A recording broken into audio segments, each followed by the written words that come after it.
Welcome back to another episode of the Adventure Athletes podcast. In this week's episode, I sit down with Courtney Jacquemai, who is a phenomenal runner and athlete here in South Wales.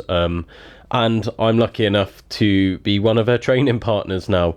We live fairly close together and we have recently started training together. We've got similar goals, so it only makes sense for us to start doing runs together, as you'll hear about on the podcast. And if you're a long-time listener, you've probably started hearing about our adventures on other podcasts anyway, because I'm always just bringing it up. This is a really interesting podcast. This is one that really delves into what makes Courtney unique, what got her into trail running, what got her into adventure, and how it hasn't been a smooth road at all for her. Now, there is a trigger warning with this podcast. She goes into a bit about domestic abuse, so if you're a bit sensitive to such topics, then feel free to switch it off now, or just be a bit wary that we do go into some level of detail with it. Not masses, but it's something to be aware of in this podcast. And just before we get started, guys, I did want to say there's going to be a big announcement at the end of the podcast, so stick around for that.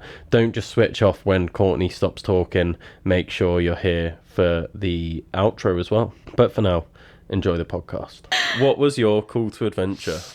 I've been thinking about this, funny enough. I think my call to adventure and my call to running are two totally different things. So my call to adventure was, I don't really think I had a call to adventure. I was just born into it. Just like growing up in the Rhondda Valley and like my family, I was just born into adventure. I was like, I think really lucky, same as you. Like we were in like probably like the last generation that didn't grow up with like phones and iPads, and like we had a VHS and that's about it.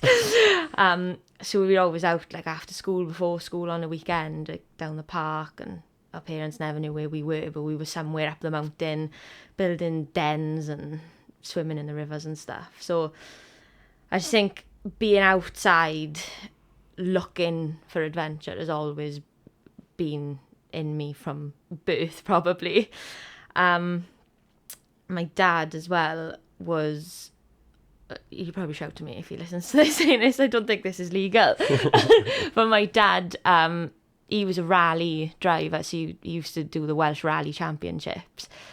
And he put a baby seat in the back of his rally car for me and my brother, and he used to take us in the car seat rallying over the beacons and things. So yeah, it's always been, we've just always looked for exciting things to do.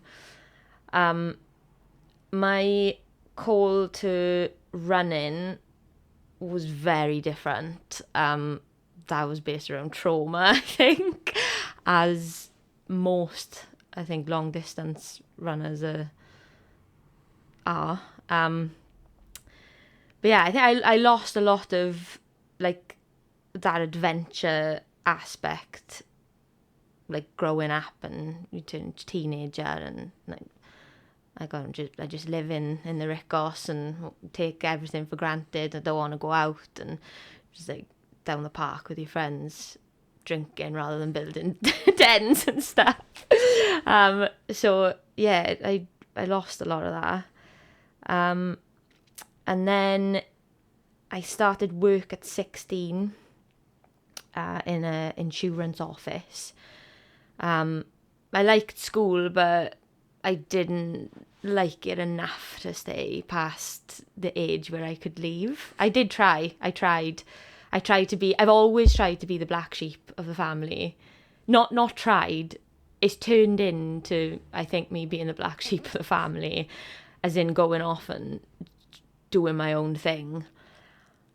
But yeah, I've always tried to do my own thing with that, and none of my family went to university. They all left school. My father didn't even go to school.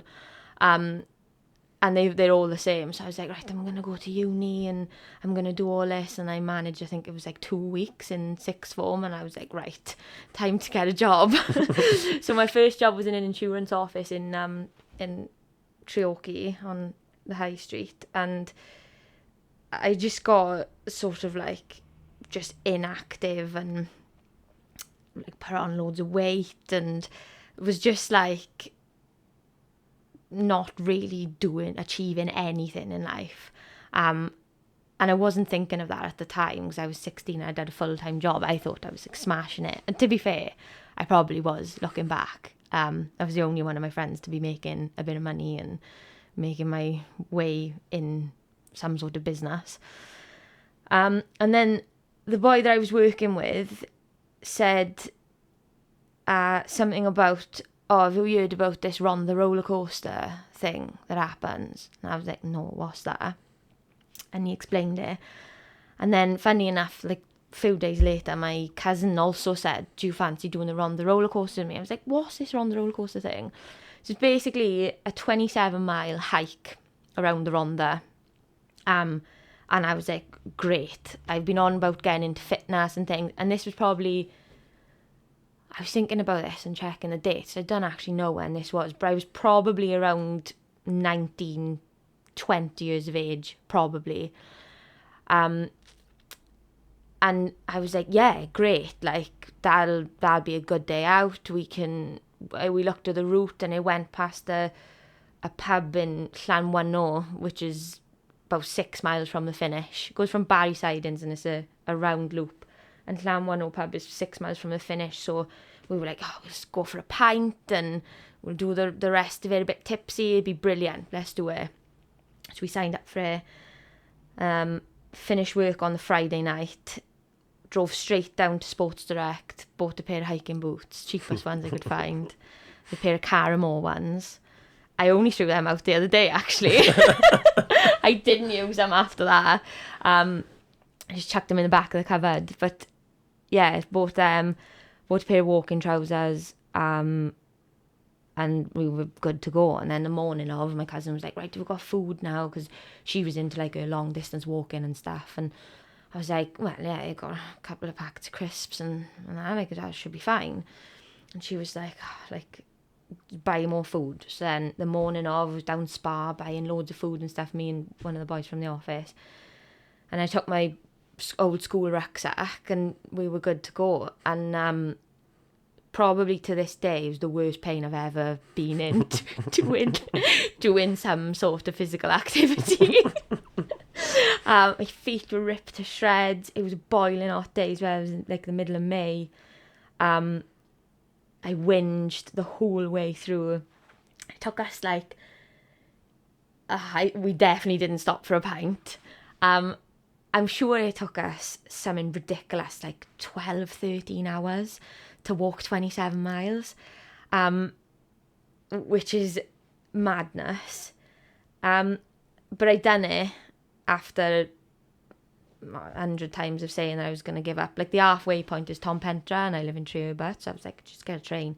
I'm just going to get a train and go home. And then I was like, oh my God, like, I just remember thinking, I was crying, like in tears.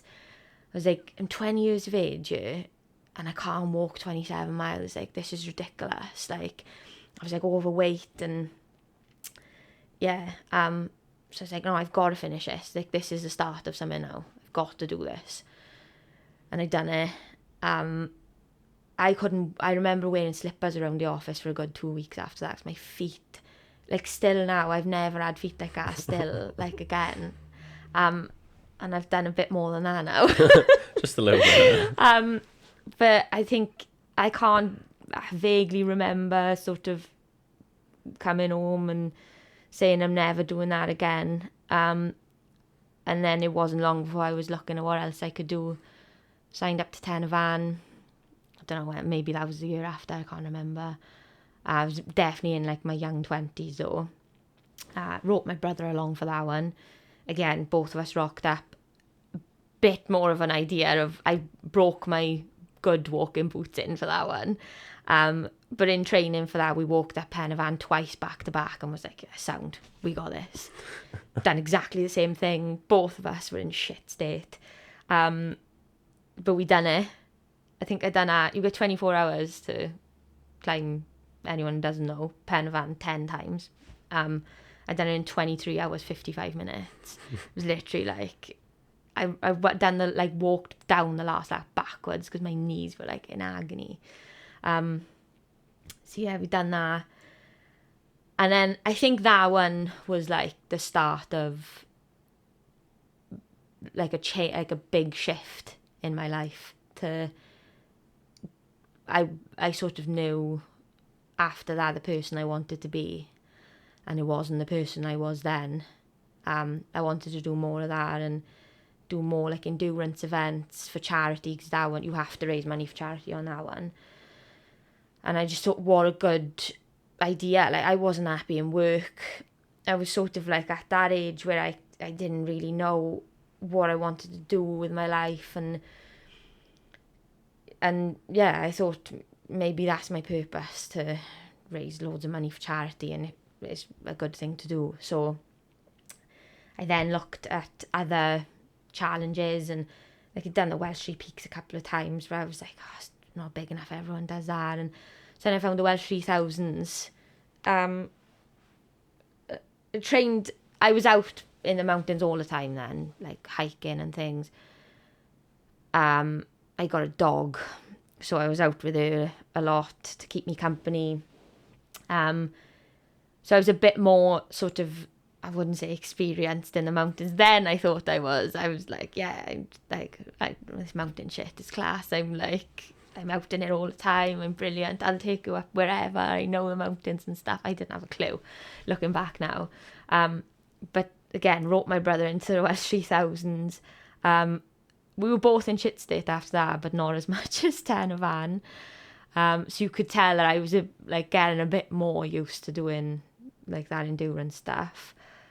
I want to go back and do the Welsh 3000s now. I've done it once, and I've done loads of those peaks again, but not all in one go. Yeah, I digress, but I'd like to do the FKT. I'd love to have a go at the FKT of that. What is the FKT? I think for the women, it's 15 hours. And I reckon, I probably talk about this later, but I've got this false confidence that I reckon I could easily do that. I could definitely get it anyway, because the only women's FKT is an unsupported one.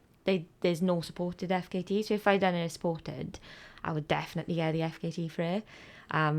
Even though there isn't one, you still have to beat the unsupported one to get a supported really? time. Yeah. Oh, well, maybe I'll do that, so that'll be more fun. Because I was thinking, like, I don't want to just do it and then, like, whatever time I get, it'll be that. Yeah, no, you still got to beat the time. It's only the other way round that it wouldn't apply. That makes sense. Yeah. Okay, then. There you go. Next year, we'll... maybe I'll rope you along into that. Yeah. Is there a mixed FKT? Have you looked at that? Yeah, there is. I don't know what the time is. I didn't look at that one. Yeah. See, ideas are forming. 2026. Because I want to go back and do it, but my goal is also quite ambitious. Yeah. Yeah. Yeah, we'll have a look into that then. There you go. Yeah. Topic of the run later. Yeah, so I want to go back and do that. But yeah, we done that one. That was brilliant. Met one of my really good friends, best friends actually, Mike Monaghan. He'd definitely be listening to this. On that, and we've been friends since, and he supported me in the Wild Horse, and yeah, amazing runner, amazing triathlete, done Ironman. I had to plug him in there because he's done a lot for me this year. Yeah, and then after the Welsh 3000s, I was just like, probably just like coasting, and then I just wasn't happy in work. Like, being in an office job really didn't suit me. So then I was looking at jobs and things, and I found that the fire service were recruiting, so I was like, oh, that'd be a good job for me, I reckon. I'd do, because by this point as well, I'd joined a gym. I'd lost a shitload of weight, too much, which is another story. Yeah, I was quite ill from that, actually, from like losing too much weight, and so that was like another road to recovery that I went on. And then just after that, so when did I join the fire service? 2020. January 2020 I got into the fire service, thankfully. 2020 I started my recruits course. And then that was like the proper turning point in my life. That was like as soon as I became a firefighter, I knew that was one of like my callings in life. I loved it. I just couldn't believe how fortunate I was in life to have a job that I loved, because especially coming from a job I absolutely hated, and at such a young age as well, like to start my lifelong career at the age of 21, 22 was amazing. And then things were going well for, I don't know, about a year. And then my call to running came because I didn't get into an abusive relationship. I got into a relationship that turned abusive. All sorts, any sort of abuse you can think of. That happened. And then it's just like a flick of a switch. Just my life went from being like, I can't believe how amazing my life is, to like, how the fuck did I get here? Like, how did this happen? And I just lost. That went on for about 18 months. Just a total roller coaster of shit happened. Like, it got progressively worse, as things do.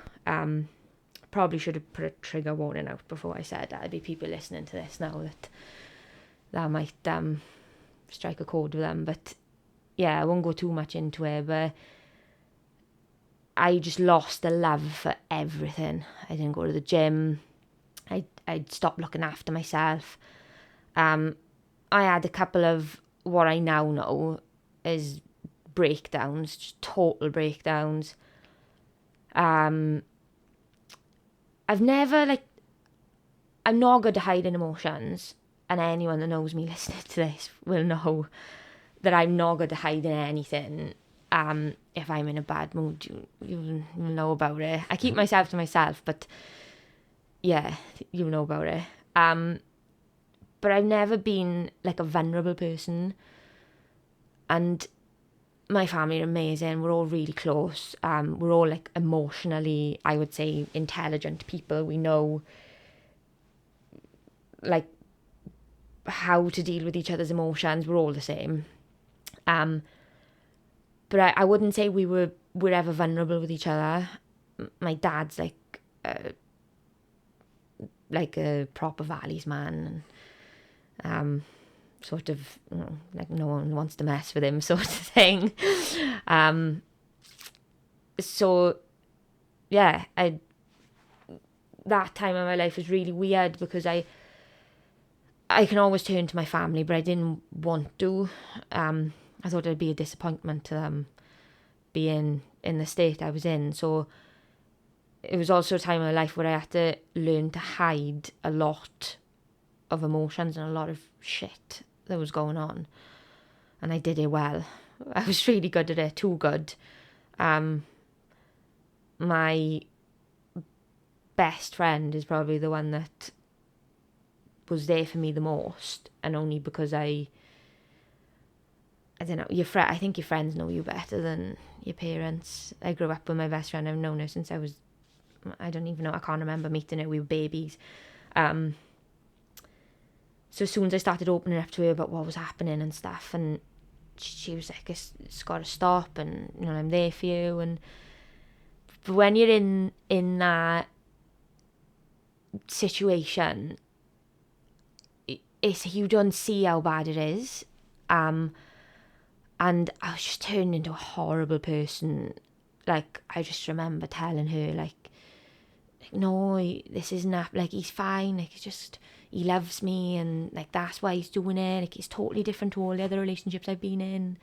And well, I'd only been in one other relationship, actually, but like, sort of like denying everything and telling her, like, you just don't want me to be happy. And I would say that to my parents, like, you just don't want me to be happy and stuff. So everyone just sort of, except for her, to be fair, everyone just sort of took a step back, and she didn't. And yeah, luckily I got through some like really dark times, but I digressed a lot then. This is going to happen a lot. I definitely got some sort of like ADHD. I like just go off on ones, like, That's fine. in the house. I'm yeah, crazy. But where was I going with that? Yeah, I couldn't be vulnerable. I could be vulnerable around my parents, but I wasn't. So when it was all happening, and like these breakdowns I was having, I had like a major breakdown, and it was so weird. I'd started having panic attacks, and I didn't know what they were. I just didn't want to leave the house. I didn't want to go to work, which is, I'm skipping to work. I can't wait for my 4 days off to be over. It's changed a bit now. I've been in 6 years. But at the time, I was, yeah, like, I first started, and I just couldn't wait to go. So for me not to go to work, everyone knew that was weird. And it was at the point where things in our relationship had got really, really toxic really quickly. And I just didn't know what to do with myself. I felt like I just didn't want to be on the earth anymore. I didn't know. I started questioning everything in life. And I felt like I was in a hole, a really big, dark hole, and I didn't know how to crawl out of it. I didn't think there was any way of getting out of it. And that's when my mother and father got involved, really, and I think just looked after me like I was 3 years old again, and it's what I needed. And not long after that happened, I think that brought loads of emotions back. I got to the point where I was just numb to everything. I wasn't happy. I wasn't sad. I just didn't care. I didn't care about anything. I was like out drinking loads. Every Friday, Saturday night, with shifts like that, Friday and Saturday, sometimes I'd be working, so sometimes it'd be like a random Wednesday night, I'd just be like, just drunk in the house, which is not good, especially for that age. I haven't spoken about this for so long, and just talking about it now is, yeah, mad. But yeah, not long after that happened, my grandfather passed away.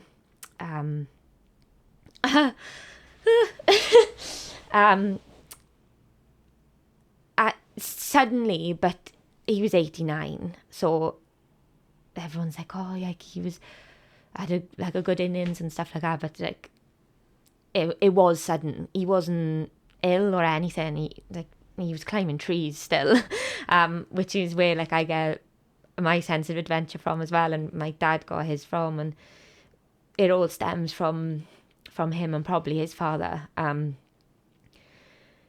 But yeah, that happened, and it just sort of like just reset my whole thinking about things. And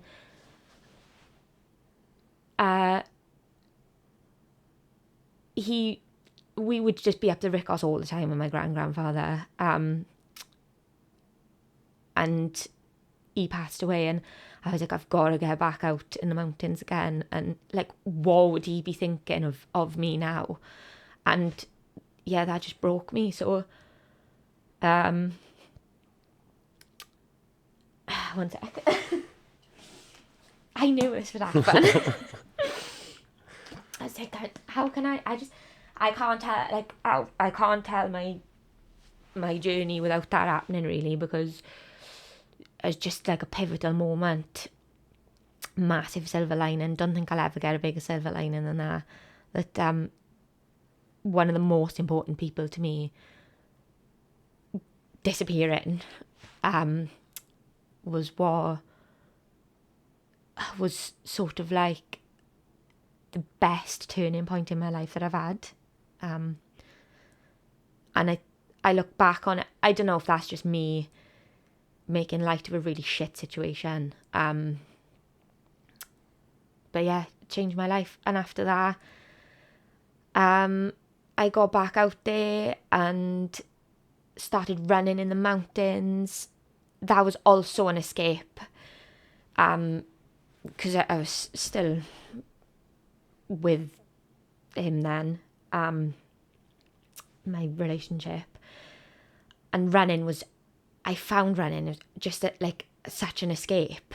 I could be up in the mountains all day, me and the dog, and I wouldn't like have any worry or anxiety about like pissing people off, which is like, because I can't do anything. I'm just out in the mountains. I'm not going to have any impact on anyone. I'm just out in the mountains. So I started running the mountains, and I was like, I've never done this before. I've always just hiked them. And by the way, that's the sad part over now. And that's, yeah, all happy after that. And I just remember being like, just feeling so strong and so free and tired. I wasn't a good runner. I've never been naturally gifted at anything, I don't think. I've always had to work hard for anything I've wanted. So yeah, I thought I was getting like a good runner then, but I wasn't. I was just doing it to clear my head. And I just remember thinking, I wonder if people do this like for events, and maybe I can do this for charity and get back into doing things for charity. And I wonder how what's the furthest someone's run? Like, can someone run 50 miles in a day, sort of thing? I was like, I know I'm going to sign up for a marathon, but I want it to be a mountain marathon. I want it to be in the hills. Like, I wonder if that's a thing.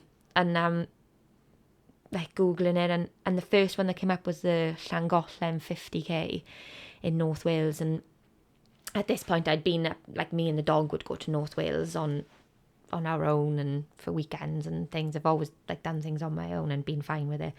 So I got amazing part of the world. I'll do that. So signed up for that, and that was July 2022. And that was my first ultra, and I didn't know it was an ultra. I didn't even know what an ultra marathon was until I sort of like got there and done it, really. I was like, I thought I was signing up for a marathon. Like, I was telling everyone I'm doing a marathon.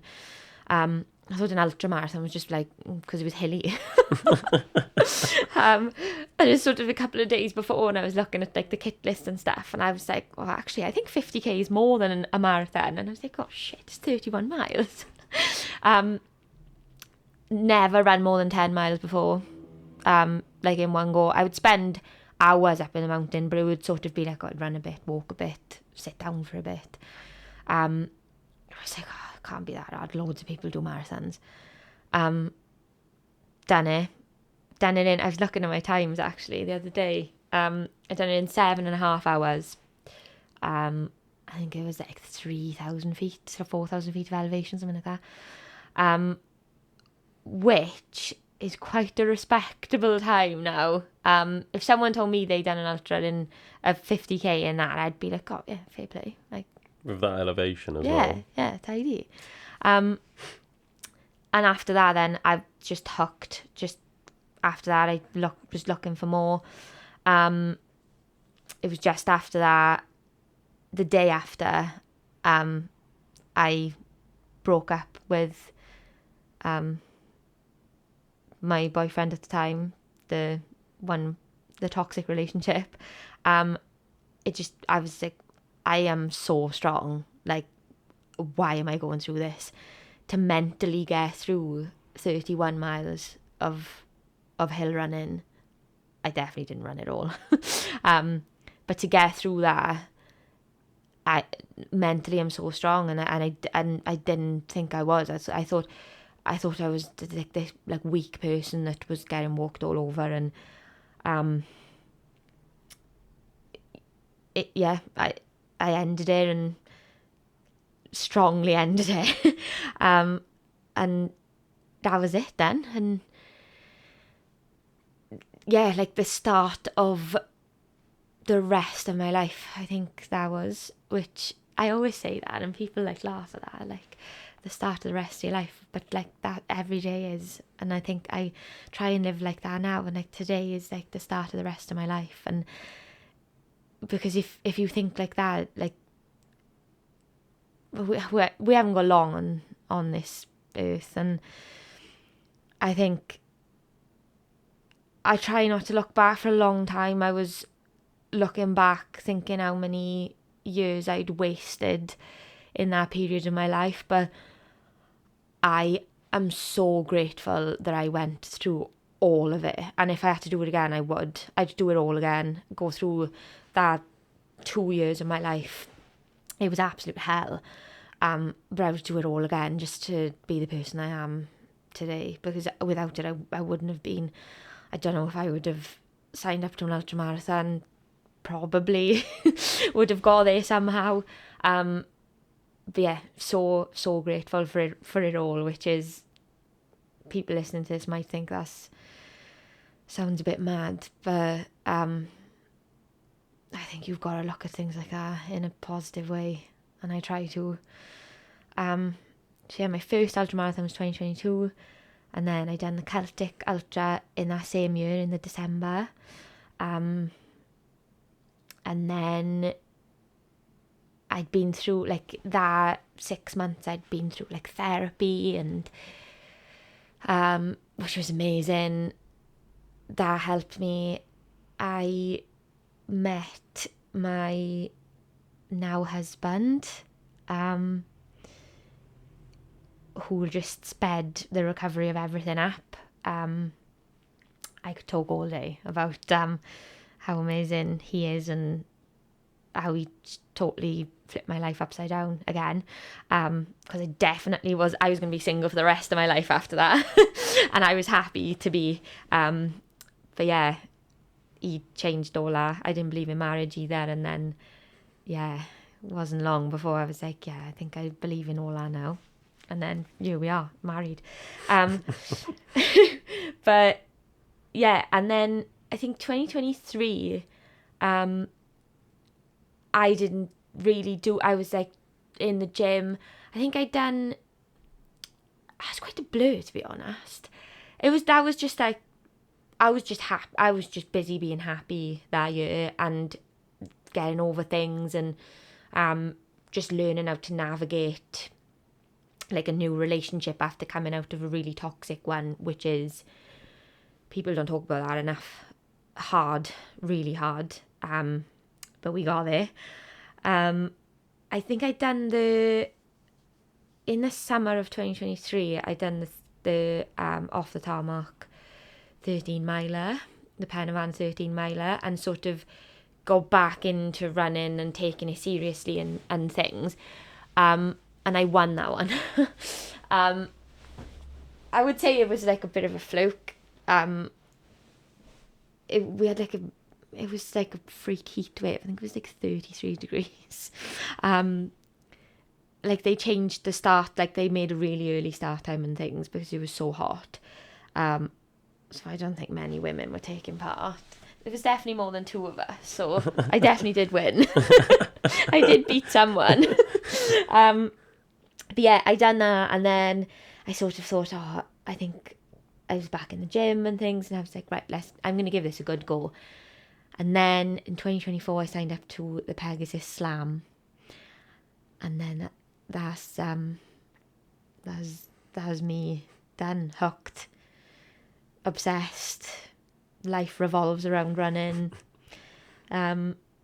Still, like, in the December of before that, so December 2023, I was like, right, I'm going to take this really seriously now. I'm going to get a training plan, things like that. All I did was just Google, sort of like the biggest race on Pegs Slam 50 miles. Just Google 50-mile training plan. And the first one that came up, I was like, right, following that.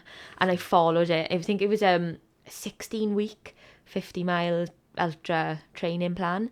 And it took me, whenever I started it, but it took me right up to, when is the Canham? April it starts, I think. I think so. It took me like up to the week before Canham, and I followed it like a military drill sergeant. I did not miss a single training day. I was just watching any free time. I was watching YouTube videos on nutrition and strength training and just totally obsessed. And when I get that into something, like, there's no pulling me away from it. Like, I've definitely got like an addictive personality. One of the reasons I've never tried drugs, because I don't think that would end well. But running is my drug, as so many people say. I'm quite confident that I won't get a better high from that, like from running. So I'm happy with that. Worst things to be addicted to, as people keep telling me. And then I've done the slam. Sort of like went out and done the... See, I love the Canham. And I don't know if it's because it was my first run or like event where I knew that I'd taken training seriously, and I knew I was confident I was going to finish it, but not just finish it. I was confident I was going to finish it at a decent time. And like, I wasn't trying to compete. I didn't have a clue who was standing on. Still didn't know any, like, I still am a baby in the ultra running world. But I can't actually remember what time I finished that in, but I remember coming 6th woman. And I was like, I feel fine. I felt fine. I was great. I was running the next day, and which is something I've never had before. Like, everything I'd done before that, I was not walking for 2 weeks after it. Just purely because, like, no training at all. A side story, actually, thinking about that. The Llangollen 50k, I had stress fractures, bad ones, in both of my feet. And it was a week before my best friend I was talking about earlier was getting married, and I was her maid of honour. And I sort of said, and she was like, Courtney, I can't believe you're doing this a week before my fucking wedding. If you fall or get injured, like, I swear to God, like, do not do it. I was like, oh, I'll be fine. And then I couldn't walk. I could not walk.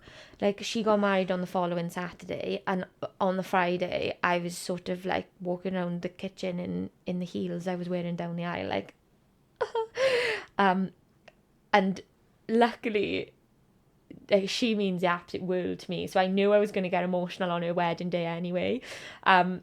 But I was crying going down the aisle, partly because I was emotional and partly because my feet were absolutely killing me in those shoes. Because I had fractured feet walking in high heels. So yeah, I expected all of that to happen after the Canham, and none of it happened. I was like, right, I've got this free Google Images 50-mile training plan has done me well here. And then I just carried it on, and after that I made it my goal. So my goal was to just finish them all. Like, 6 ultras in 6 months sounded achievable, but just sounded so hard, like the hardest thing I've ever done. And like, how am I going to do that? I don't know if I'm going to do it. So my goal was just to finish them all. After that, straight away, my goal was to finish top 10 women in them all. And I did it. I think one of them I came either 9th or 10th. One of them was close. I one of them I really struggled with. I think it was the Howam. And I've not done that one since. I would love to go back and do the slam again. I've since done the pigum again and the canam. I done those. What are we? 2024? Oh, it must have been this year. I know, it's like the slam was only last year. Yeah, that's bizarre. But so yeah, this year I've done the canam and the pigum again and knocked. I don't even know. I think the canam I knocked an hour and a half off my time, and then, or maybe an hour, and then the pigum. Don't know, but definitely finished it. I came third. Was it third? I came home with a big block of wood, so it was either third or fourth. And then after that, like, it's like, and so does everyone else listening to this. Like, what's next? I need to do something. I need something to sign up for. And everyone was talking about this wild horse thing, and I was like new to all this. I didn't. After finishing the rhythm, I knew what Pegasus was like, and I was like so lucky that I'd picked that company to start like this journey with. By the end, like, Reese knows you, Keris knows you, and like all the people you do the slam with, like you know everyone, you're in a WhatsApp group and everyone's talking to each other and like giving each other hugs at the start because you just know. And like I was already part of that family then, and everyone was just talking about this wild horse thing. I was like, well, what is it? And at the start of the slam, people were talking about 100 milers, and I was like, there's no way anyone can run 100 miles. Like I done, no way. I don't believe it. Like the Edam is daunting enough. And that's only half the distance. Like, I don't believe it. And then I started, like, running on social media, and, like, my whole personality just became about running. Still is now. Stronger, even. And then everyone was on about this wild horse thing, and I was like, well, oh, what's that?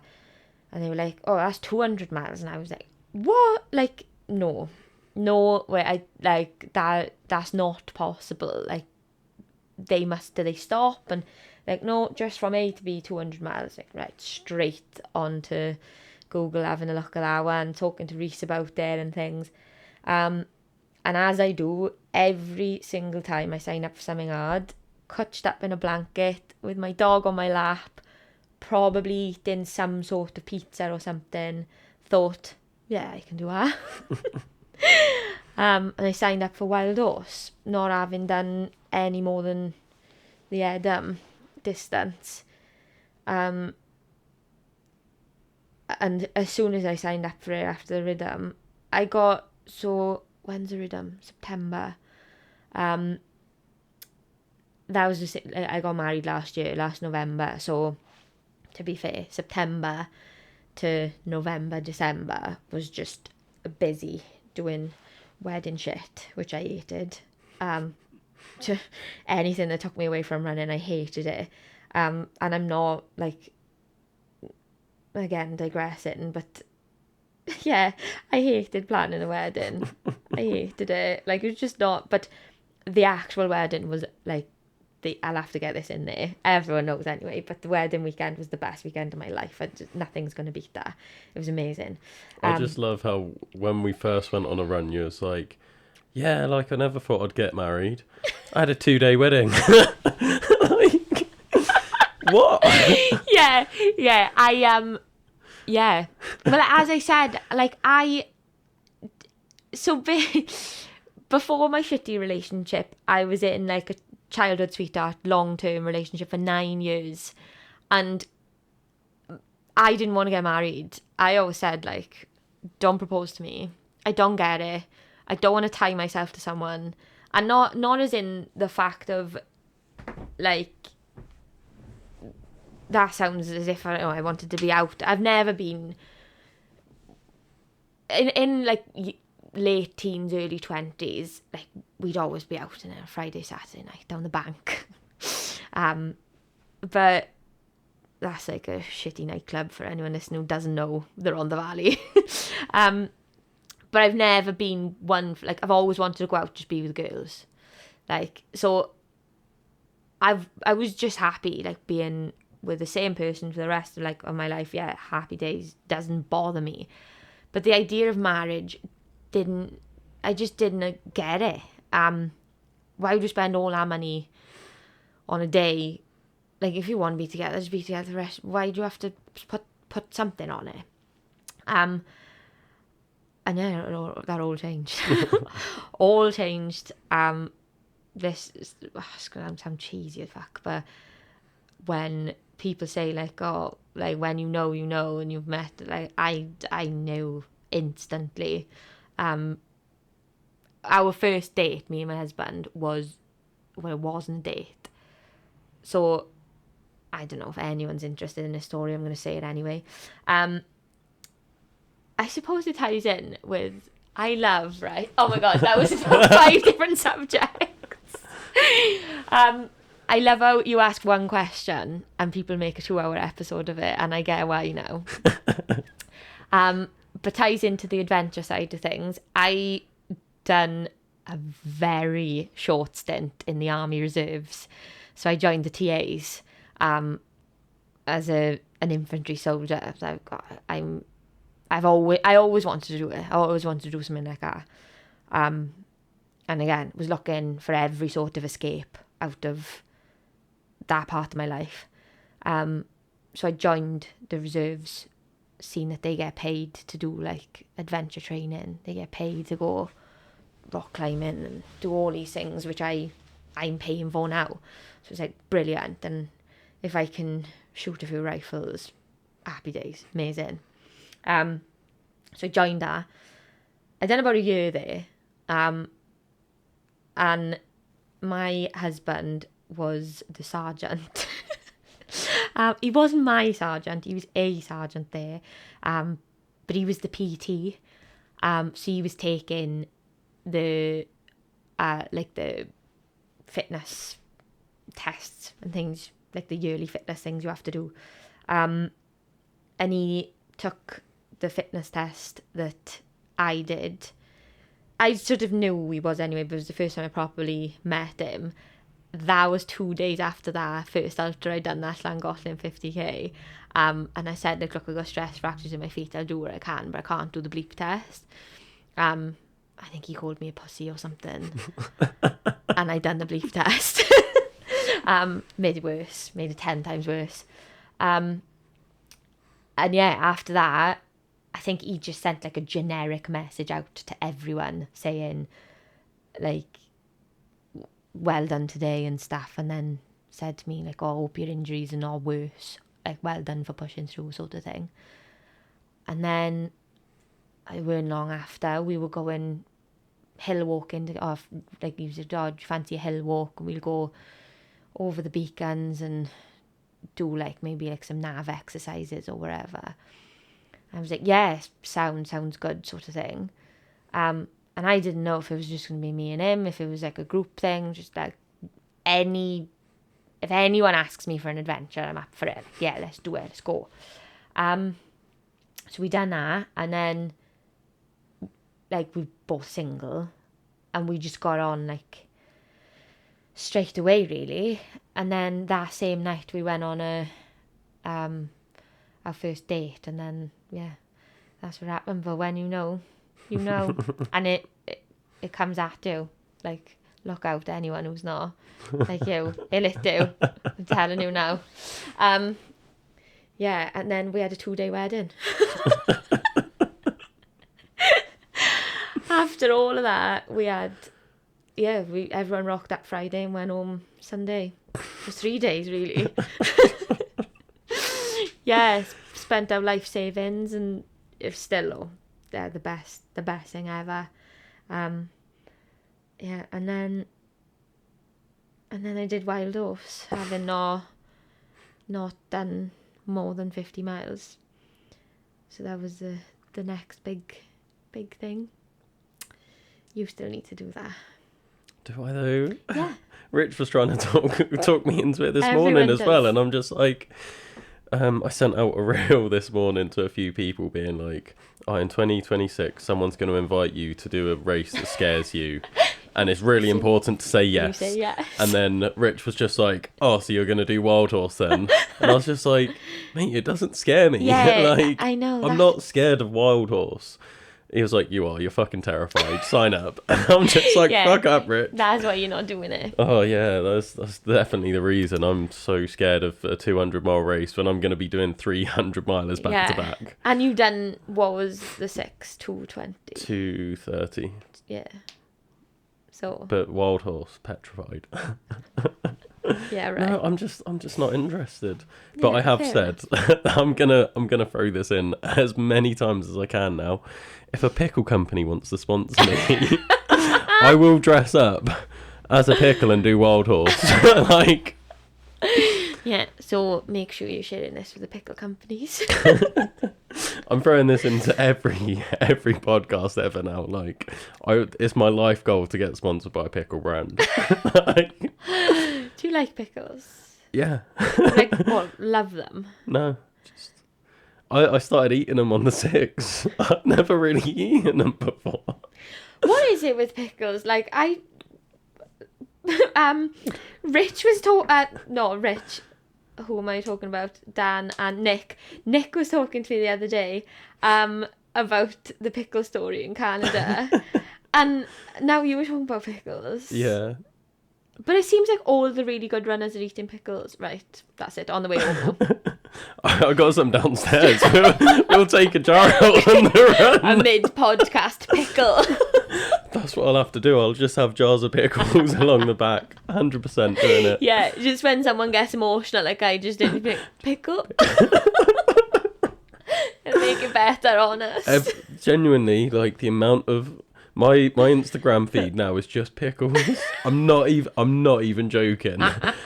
Because I see them, and because I've spoken about pickles so much to people now, like I just send it to them. But then that obviously like makes the algorithm like deeper. Just pickles. So it is literally, I'll be swiping through and I'll have like, so this morning some of the ones I sent out, for example, I had a pickle slushy come up. So I had that pickle martini, pickle bread, pickling cookies, putting pickles in cookies. That one got a lot of hate, and I'm like, have you fucking tried it? Yeah, but have you tried like, it? Pickle bread sounds nice. Yeah. I'd be up for that. Using pickles for instead, like it's like Subway, but like pickles instead of the bread. So you'll have like all your fillings. I'm getting loads, which is 6 pickles 6 ways. So like people just make 6 different types of like pickle toppings, and it goes deep. Like there's pickle festivals. Like I gotta go to one. It's a very American thing, but like I've never been interested in America, but this is tipping the boat for me. Like I'm gonna get myself there. There's a lot more to pickles than meets the eye. Oh, 100%. Like, I'm just like, I'm fresh into this. Like, you think you're fresh into running, like I'm fresh into pickle. You're a baby in the pickle world. Yeah, but I'm, like, people that I work with now, they've started, like, calling me Pickle Man. And they're like, your nickname's gonna be Pickle. And I'm just there, like, we had the AA night out the other night, and all I spoke about was pickles.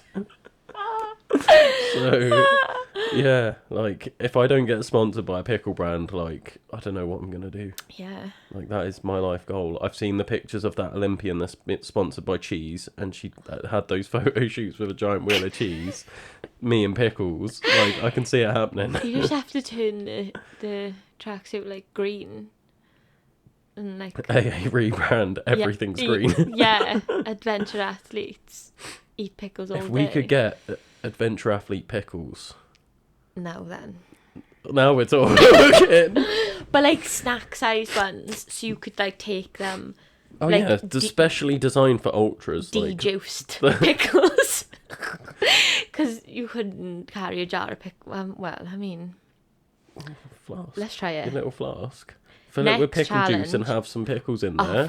Oh. Open it up mid-race, pull out a whole pickle. No. No. That was it. Just no. Not happening. I'm doing it on our run now.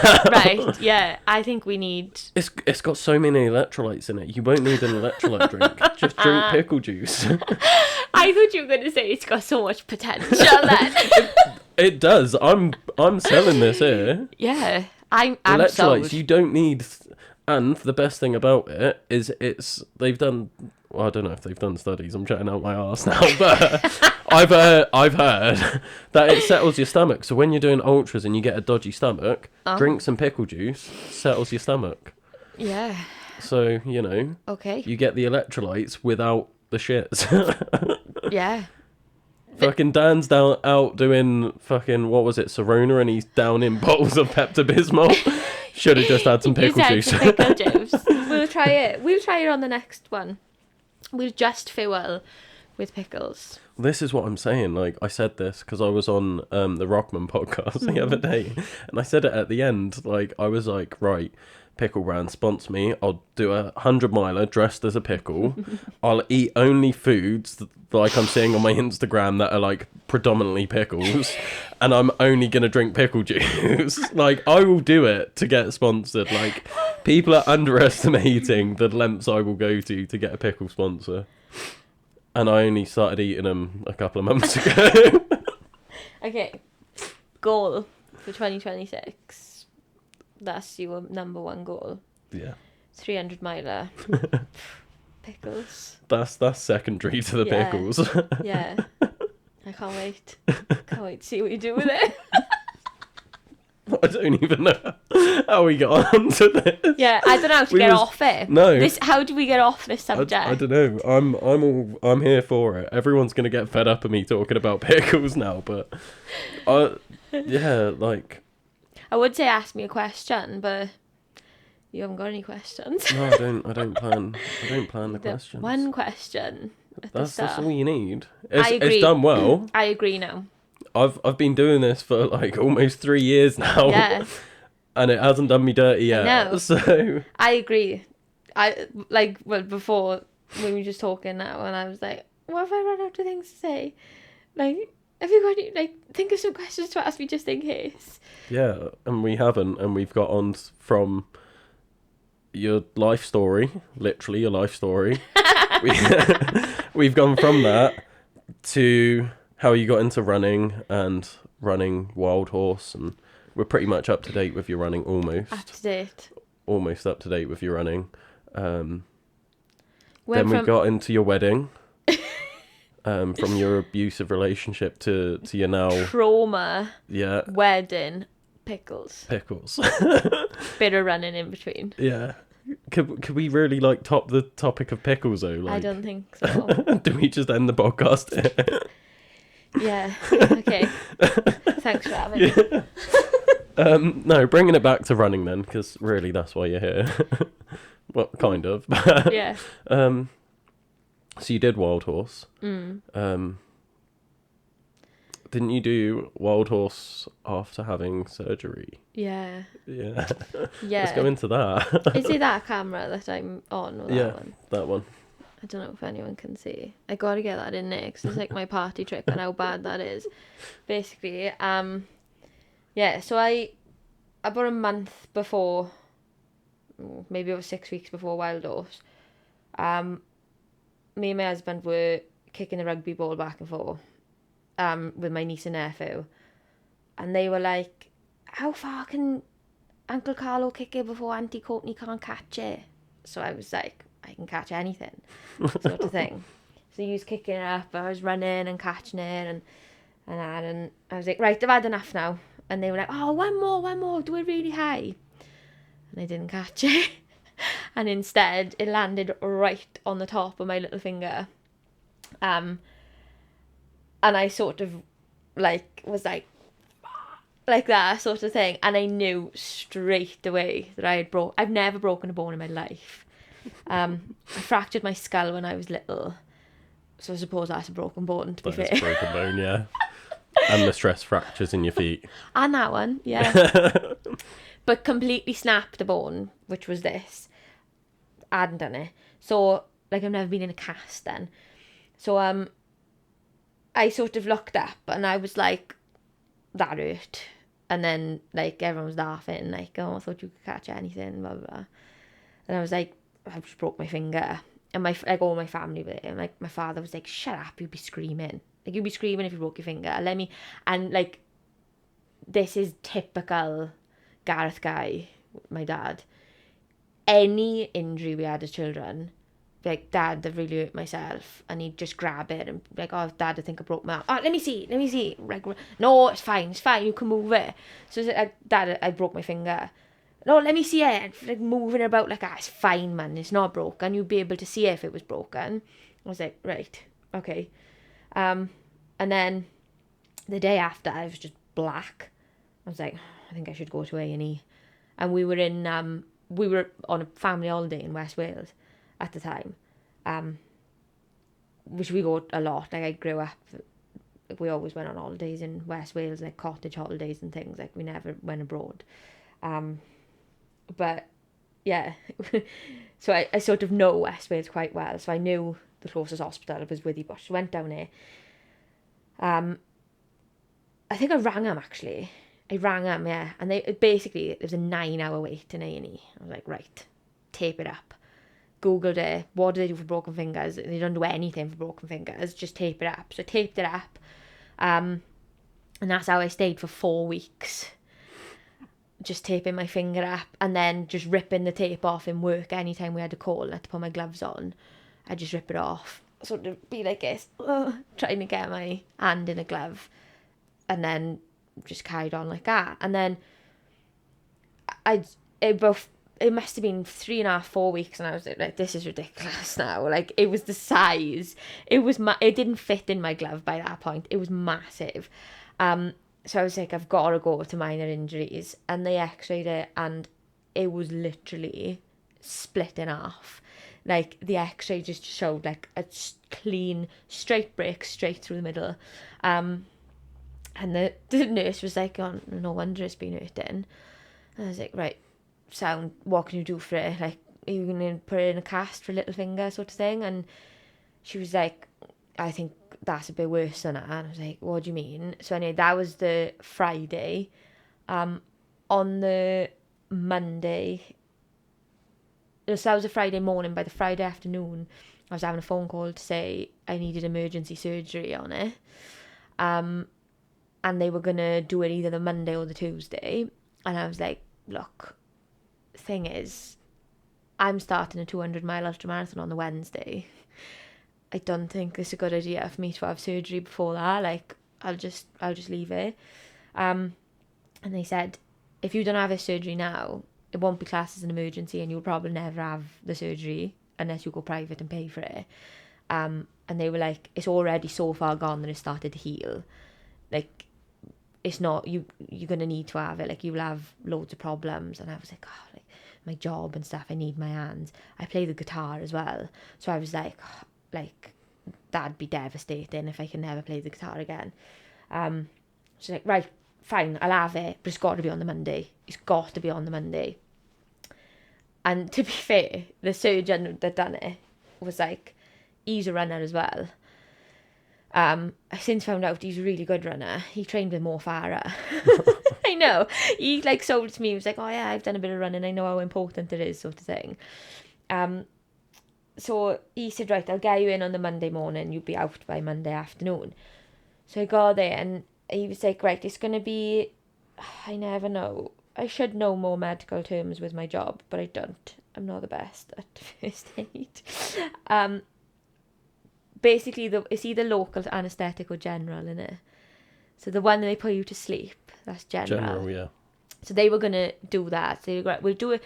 It's quite a complex operation. Like, we've got to like cut some of the bone away. You're going to have like a rod in your finger, basically.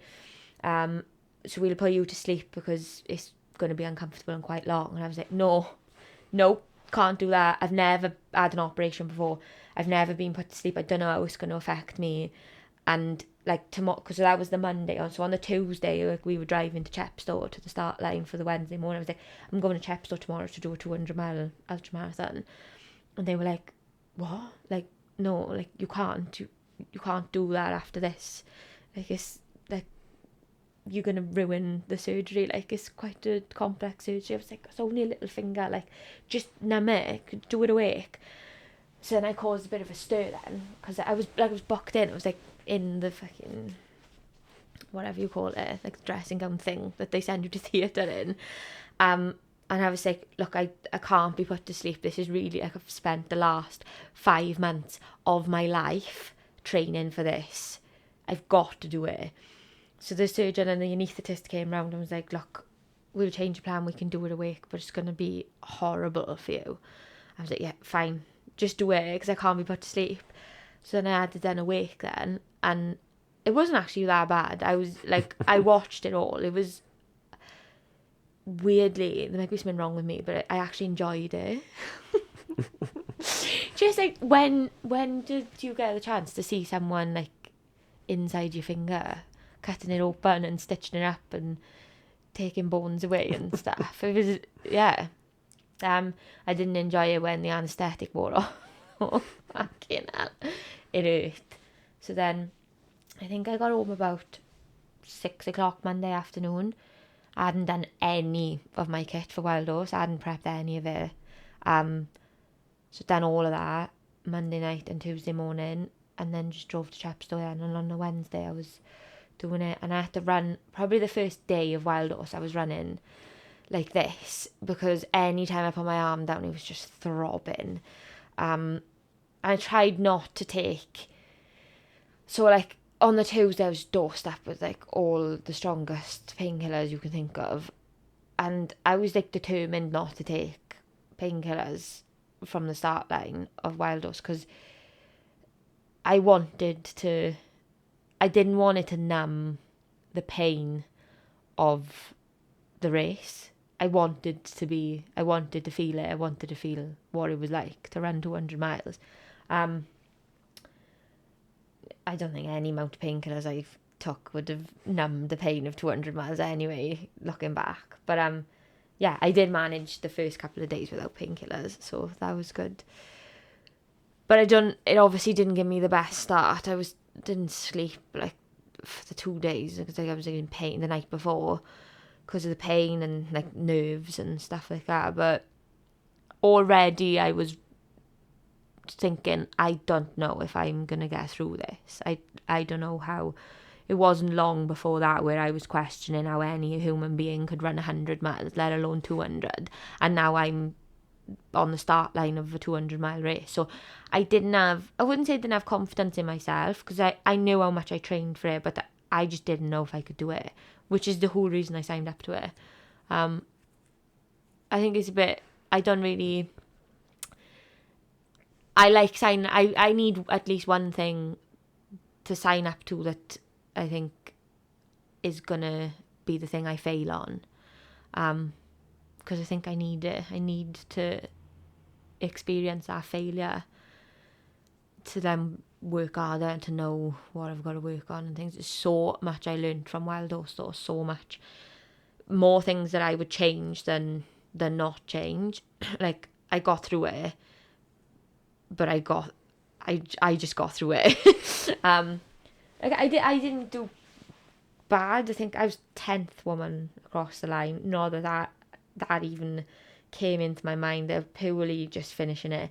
I think Nat finished it, and I was like, I think she done it in like 50 odd hours, didn't she?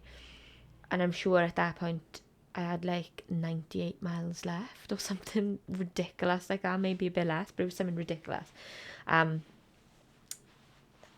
yeah, I just remember like just watch, like anytime you stop you'd like look at the dot, because even though, this is the thing, even though I wasn't going to get any sort of times or anything, like I just wanted to finish it, I still hated it anytime someone passed me. Like, there was a point where I was in a bad way at the bottom of the mountain's called Van Vawr, but it's with like the Story Arms. So in that car park there, I was in a bad way. I think it was about 4 o'clock in the morning. I'd like proper hallucinated. I didn't know where I was, what was going on. And luckily Carlo, my husband, was there with a van. And he was like, I tried my best to get through. I think at that point I'd had maybe half-hour sleep, and I was,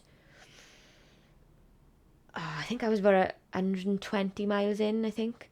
And he was like, you need to have a bigger sleep, because the sleep I had was in Brecon, so it was only like, was it 13, 14 miles, I think, from where I slept to that point. And I was like falling asleep, standing up, and all that good stuff that we've all done. And he was like, you need to sleep. So I had an hour solid sleep. Like, I was out.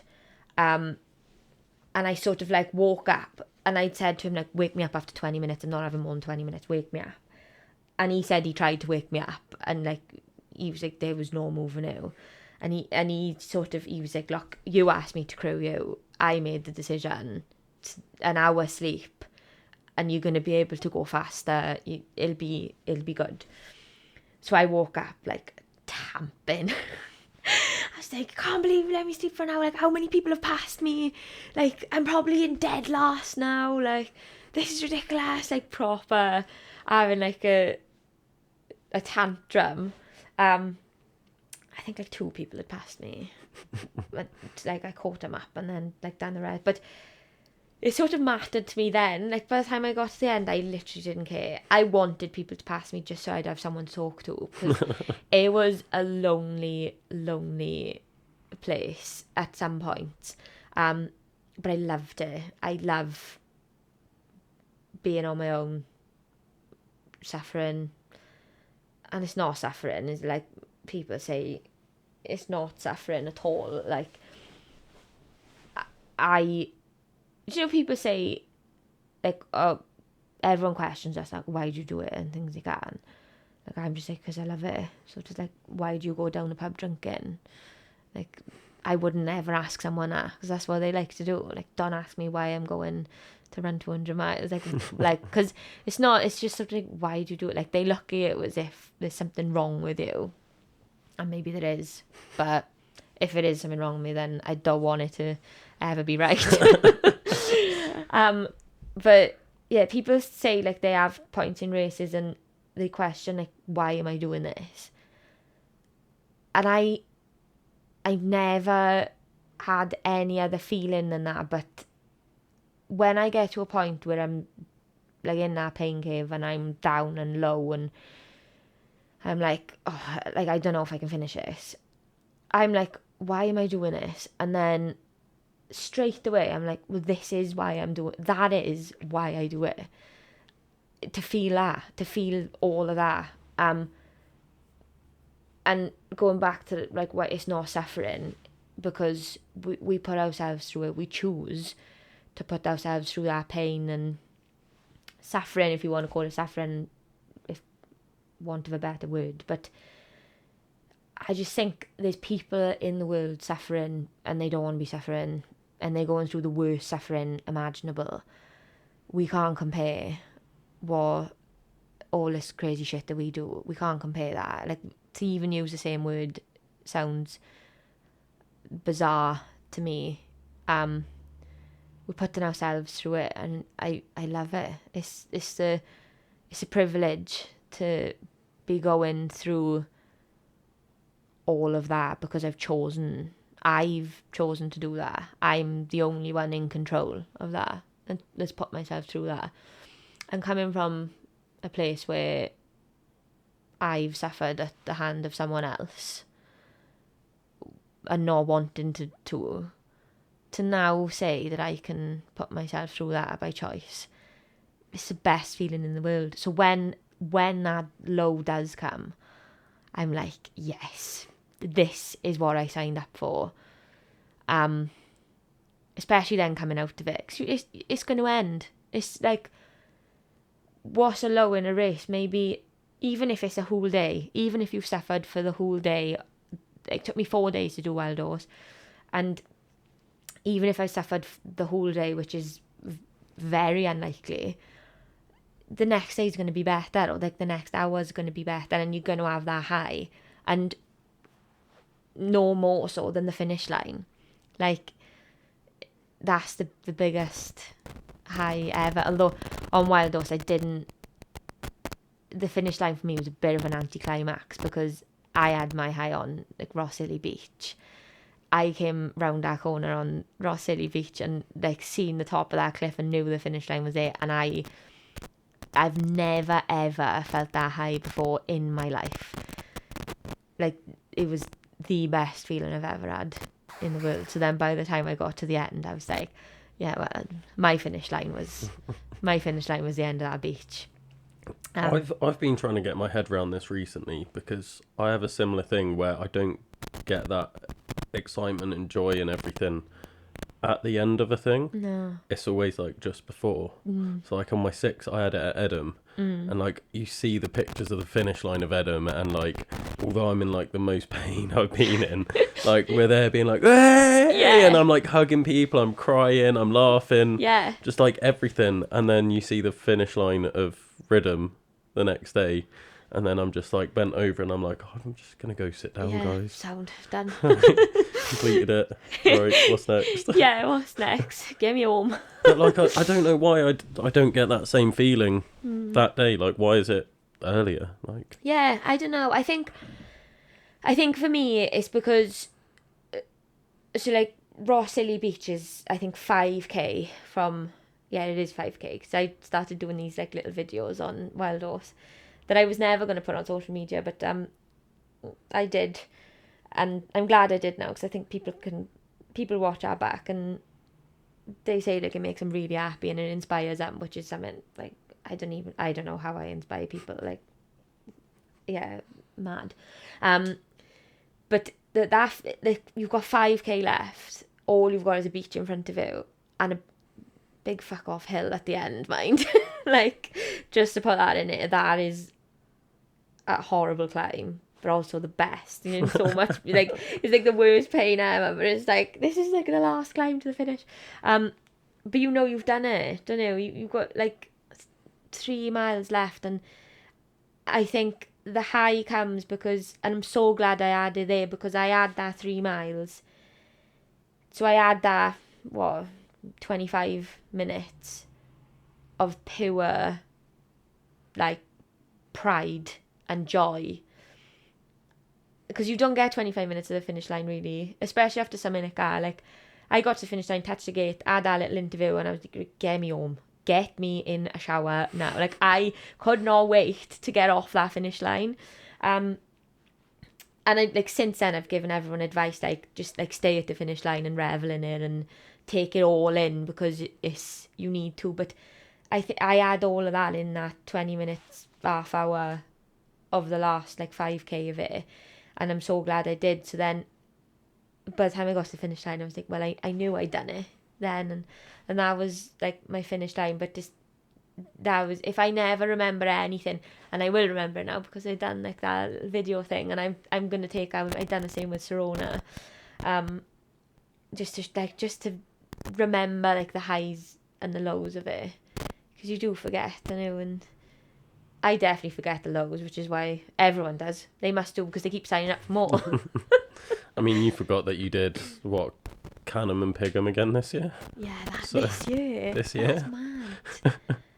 Yeah, it's been a year. It's been a big year. And then I didn't think I was going to do anything after Wild Horse. But I signed up for a UTMB run in the July in Italy.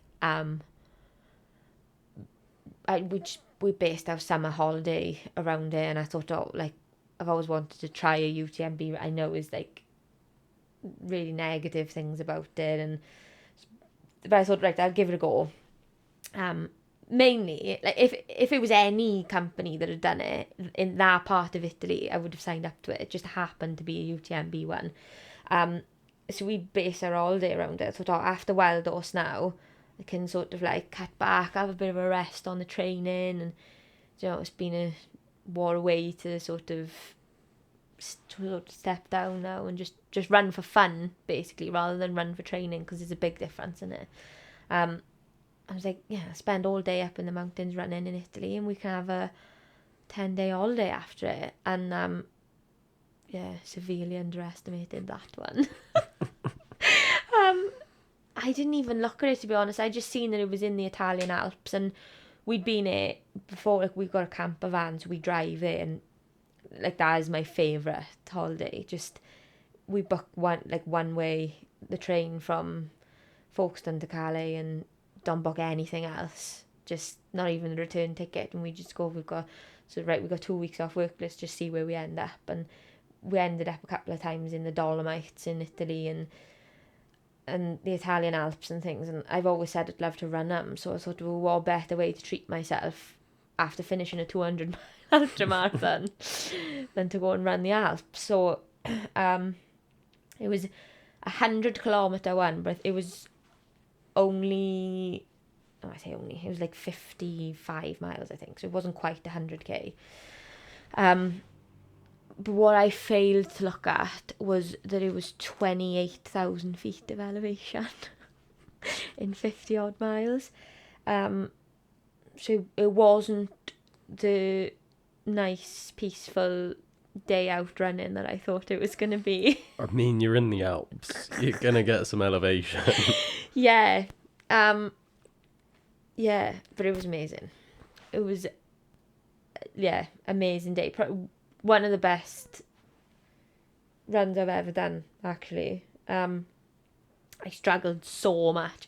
It was actually the closest I've come to quitting a race. Like, I've never come that close to quitting a race before, and like what I just said, like, you question like why you do things, and I'm always like, oh, this is why I do it. I did have a bit of a wobble on that one, and I think it was 10 miles in, and I was 3.5 hours to do 10 miles, because I'd already been up a 3,500 meter mountain.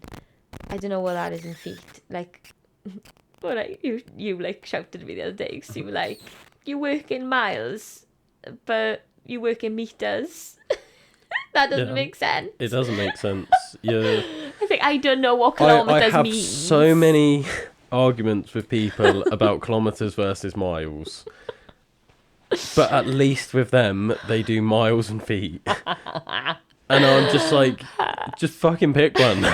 Just pick one, please. But it's only the other day, like, so I've gone 29 years on this earth, and I'm not the most intelligent.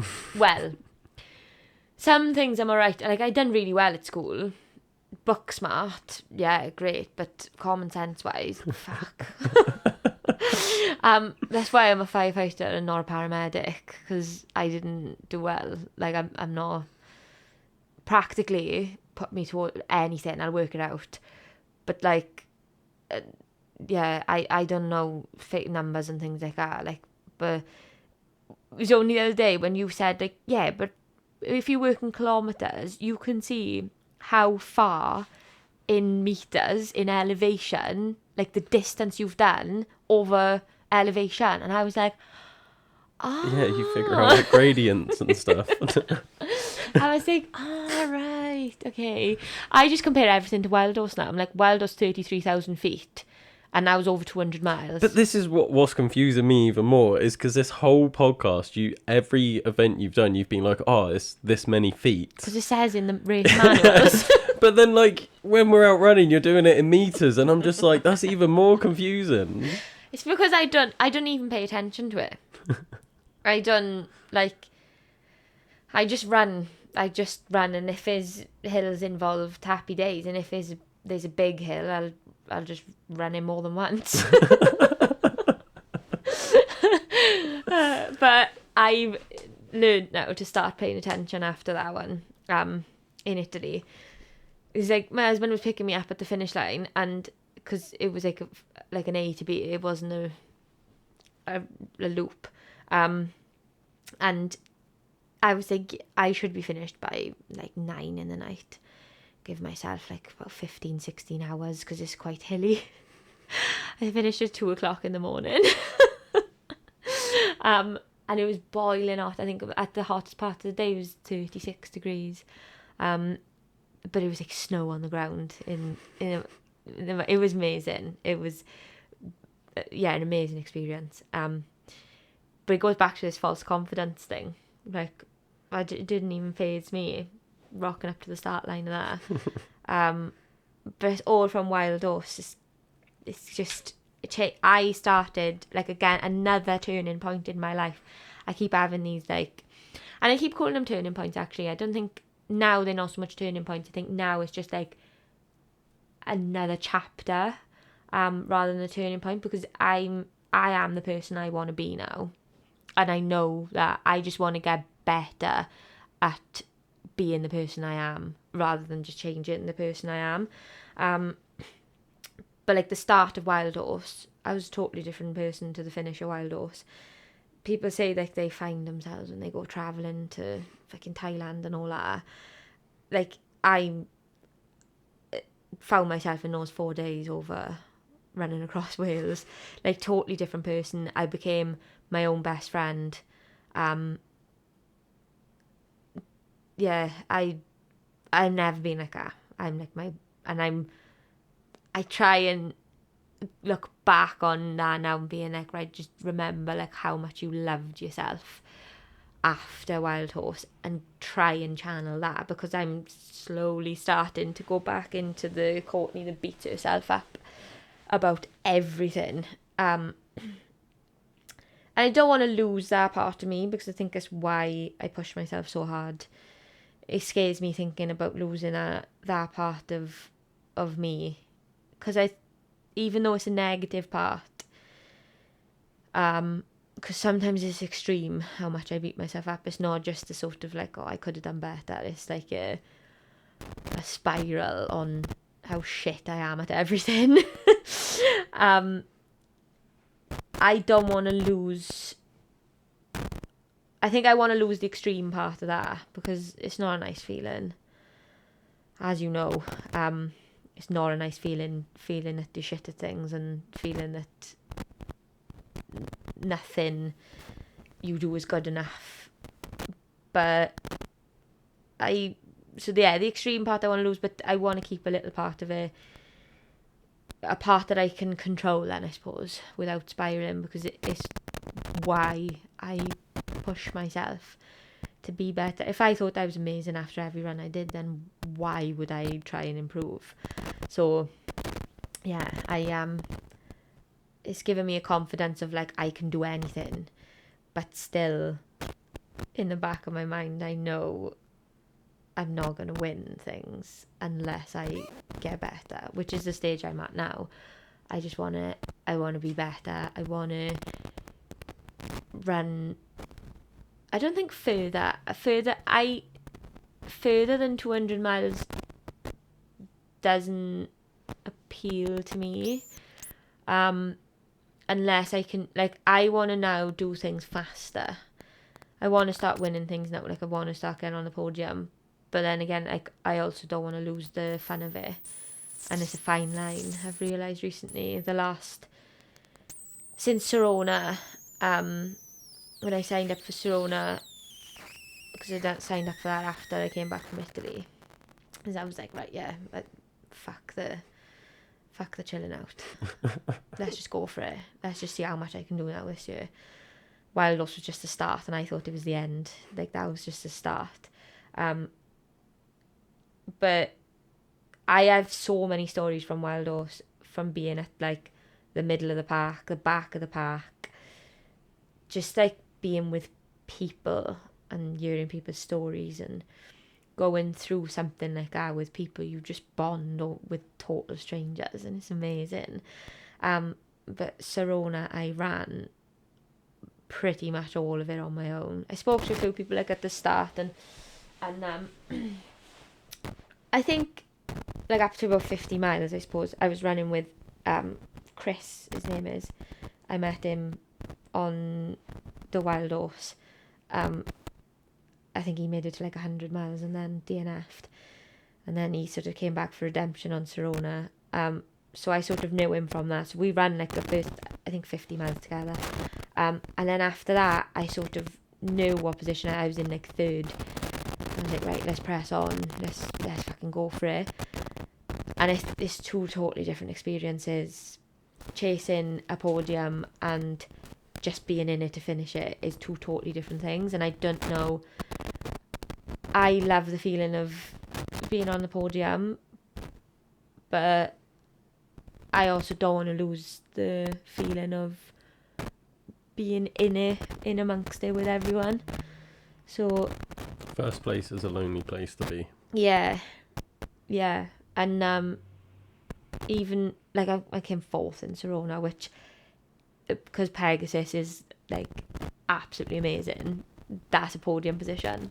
But any other race I wouldn't have been on the podium. So I don't really take that as a podium, but I got a big block of wood for it. So and I was in third up until like 10 miles from I totally like burnt myself out. I tried to do it again, didn't learn. Tried to do it without sleeping, and I was just so slow because I was like falling asleep, hallucinating, all that nonsense. If I had just had half hour sleep, I think I would have held on to third. But yeah, but it was still lonely being there. So even lonelier being in first place, which I've done once. But that was only a 50k, so only a 50k. You know, I just won a 50k, but like it's only a 50k, so it doesn't matter. Yeah, but it's far. That's far, and it's all relative as well, though. If you do a leisurely 50k, like we done the other day, like we done. I was blowing out my arse at the end, and you were like, "Come on, we're almost done," and you're fucking doing like 5-minute kilometers, sub 5 kilometers, and I'm like, "Fuck, my legs are fucked up." Like, please slow down. We've just hit tarmac. That's the fucking last thing I want to be running on after 50k. We're moving to the car then, and we're home. Just like sprint finish always. Yeah, but it's all relative. Like the one that I went out to win it, and that was a Maverick 50k. I've never run with Maverick before. They were actually really good. I'm hoping to do some more with them next year. They've got races like all over the UK. But I went out to win that, and like you say, it was lonely. But it wasn't just lonely. It was hard because you just can't slow down if you're going out with a like winner's mentality, which I tend to do all the time anyway. I'll try and attack every race as if I'm going to win it, even if like. I said this on Instagram the other day, like, it doesn't matter where I am, whether I'm in last place, first place, the middle, wherever I am, in my head, I'm like, I'm running to win this. And, like, the winner's probably won hours before me. But I run to win it. And then even if I am winning it and I'm up there chasing a podium, I still got, like, that sort of, like, fight in me that, as if I'm in last place and I'm chasing cut-offs. And I think as long as I've always got that, I run with both those things in mind, wherever I finish in a race, I'm going to be happy with it because I would have left everything out there. And I think that's all I can ask of myself now is, as long as I finish something and thinking back and I couldn't have given any more, then I'm happy. Because however fit I am at that time, that you can't go any more than your best. So as long as I run my best all the time, and that's how I make sure I do run my best, because it's so easy to sort of be like, oh well, I'm ahead of the pack here, I can probably take my foot off the gas, and then before you know it, there's people passing out. And I think you just can't. I just try not to have that attitude. So I always run as if I'm chasing someone. Well, even if I'm not chasing, I'm just chasing the finish line most of the time. But like just keep running. And I done that one, the one I ran, and I had I compared that one to, because just like talking about things on this, I'm shit with dates and stuff. Well, as I've clearly just shown, because I forgot that I'd run those 2 races this year. But I didn't know when I done my first ultra, and I had a feeling it was 2022, but I just wanted to check, and I went on Strava and just typed it in, And it came up and I'd seen it was like, I think it was like 7 hours, 36 minutes or something. And I looked at the elevation, and the elevation wasn't far off that one I won the other day. It was like a tiny bit less. But like the weather condition, like that one I was in the summer, the one I won was in the winter. It was like really bad conditions. So it's all sort of lines up in comparison. And I had a PB on that one, and I'd done it in 4 hours 58, and I was like, how the fuck, like, that is, I don't think as people or runners we don't do it enough. Looking back, like, look back to where you started. And I've tried to do that now, like when I do like beat myself up and I'm like, I could have done better, and like that was shit and things. Like the other day when you got back from the lakes. I was tamping with myself. And then I messaged you being like, you beat my 50k PB on that. And you're there being like, oh, I'm fucking not happy with my time. Like, could have done better. And I'm like, you're fucking still faster than me. And you was just like, oh, fuck. Yeah, devastated. I was like 15 minutes off getting a PB and a podium position. That's close. Too close. After 10 days on the piss? Well, this is the thing, and this is why it's the fucking devil. Like, alcohol is the devil.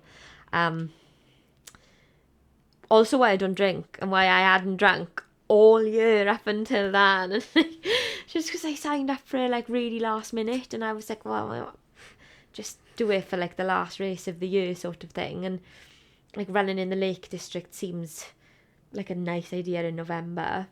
But I seen it was part of that Kendall Mountain Festival, which I seen last year, and I was like, that sounds really cool. And I was like, oh yeah, we'll do that. We'll do that. I went on my own. As with everything else. So yeah, I think looking back to that, just like more than 2.5 hours quicker than my first ultra, which was only 3 years ago. Fucking could go in that. It humbles you a bit, and it takes, well, I don't know if humbled is the right word actually. Every run humbles me.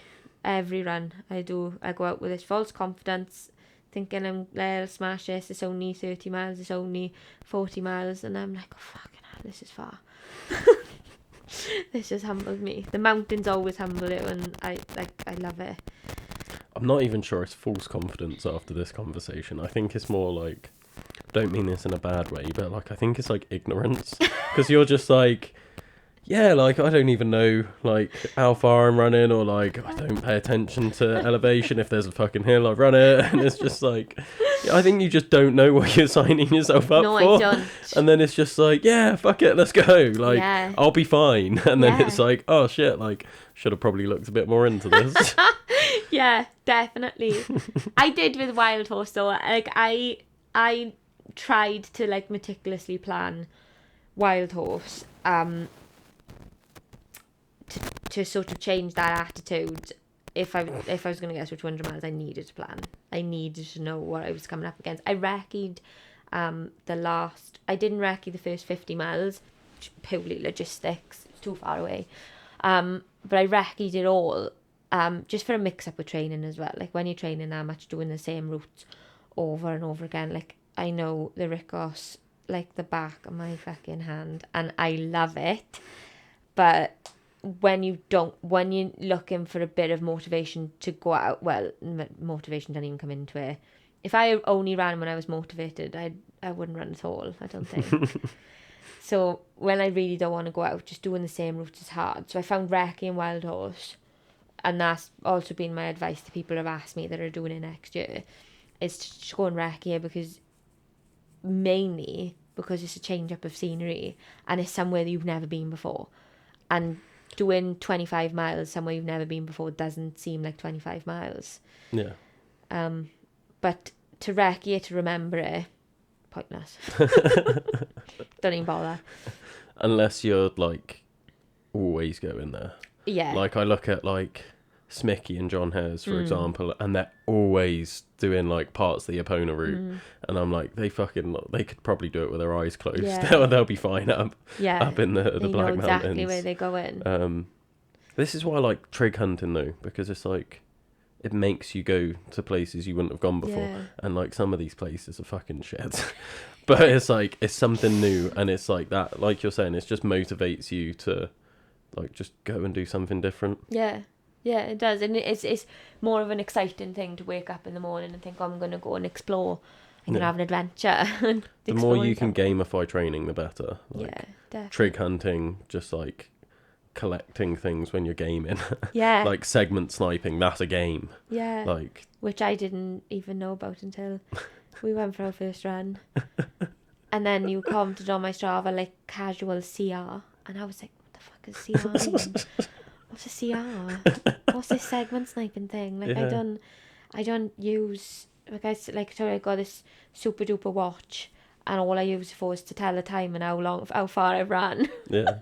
But that's good. Like, you can get, and this is what my whole Rockman podcast was about, was like, I used to do things for me just because I like doing it. I wouldn't post about it. I wouldn't be talking about it that much unless people asked me. I wouldn't like track stuff and be like, oh, I've got to do this much.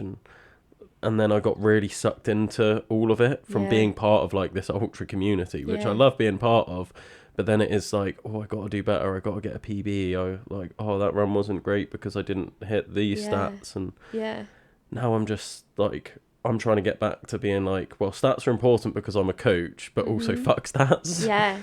Like, it's a real battle in my head being like, oh, do I want this run to be like this whole like interval session and matching paces, or do I just want to go running? Yeah. And it's like, fuck it, I can't decide. Like most of the time. Yeah. There needs to be a balance, but it's fucking hard to balance the two. Yeah, it is. And like I said earlier, it's like such a fine line between running for fun and chasing numbers. I think they're two different things. I think what I've tried doing recently, like this year, is trying to always run for fun and knowing that will help chase podiums as well. But I think it's getting out. Once I'm out running, it's always fun. Some parts of it, like yesterday's run in our rain. Oh, but it's like if you went out, like when you sat in the house getting ready for a run and you're like, oh, I'm just going to do this for fun, it's not enough. It's not enough to get you out there in the cold and the thing is, I like the numbers stuff though. Me too. Like, me too now. Like intervals and stuff. I love doing intervals and being that feeling of like being absolutely fucked, doing like an 800 meter rep, having 2 minutes rest and being like, oh fuck, I gotta do this again. Yeah. Like, it's miserable, but I love it. Yeah. And it's just like, but that's why I find it hard to balance the two, because like I get too into it. Yeah. But then it becomes like obsessive. Yeah. Yeah. And then it's definitely. Like, but how do I make that more fun to just go out and run? Yeah. Even though I might not find that as fun as doing this thing, but I know if I do this thing, I'm gonna piss myself off. Yeah, exactly. It's really, really hard to balance. But I'm more of a numbers person, as in like how far I've run each week. I try, and it's all gone to shit recently, through injury and just like not being well. I'm not well most of the time, but physically not being well. But I try and get like 55-60 miles a week, and just seeing that line on the Strava graph just being like, and with the points and just being like a perfect line, it's like the best feeling ever. And then recently it just goes boom, a big dip, and I hate it. I hate the spike. You're gonna hate my Strava graph. I say I'm a numbers guy, and then you look at my Strava graph and you're like, do you really give a shit about any numbers, Will? Like a heart rate. Because mine's just like fucking like, oh, it's good. Oh no, oh, back up. Like, I think recently I went from like a 4K week to doing 27K in a week, and then I did like 116, and then it was like 80 something, then 100, and then back down to 20. And it's just like, yeah, no. But you don't put inconsistent as everything fuck. on Strava either, do you? Not recently. Mm. I'm making a conscious effort not to. Mm. And like at least once a month I'm gonna start not just like getting rid of my watch for my runs, I'm getting rid of my phone for a weekend. Like once a Nice. month, just fucking everything off. Nice. And just being like, yeah, no, I'm just gonna do stuff that I want to do and not talk to anyone. Yeah. And that's hard for me. Mm. Like I hate having notifications on my phone. Whenever my clients will message me, I've had messages like at silly o'clock in the morning, like 1-2 a.m. Yeah. and I've replied. Mm. And I do that all the time. Like if my clients need anything ever, the only times I don't reply, if I'm in a podcast, because I'm not going to get my phone out mid podcast. I was going to say, or if I'm out on a run, but sometimes when I'm running, I do it. I do, and like, I think, you know, because I just running so much, I try and recently I've tried stopping this. I've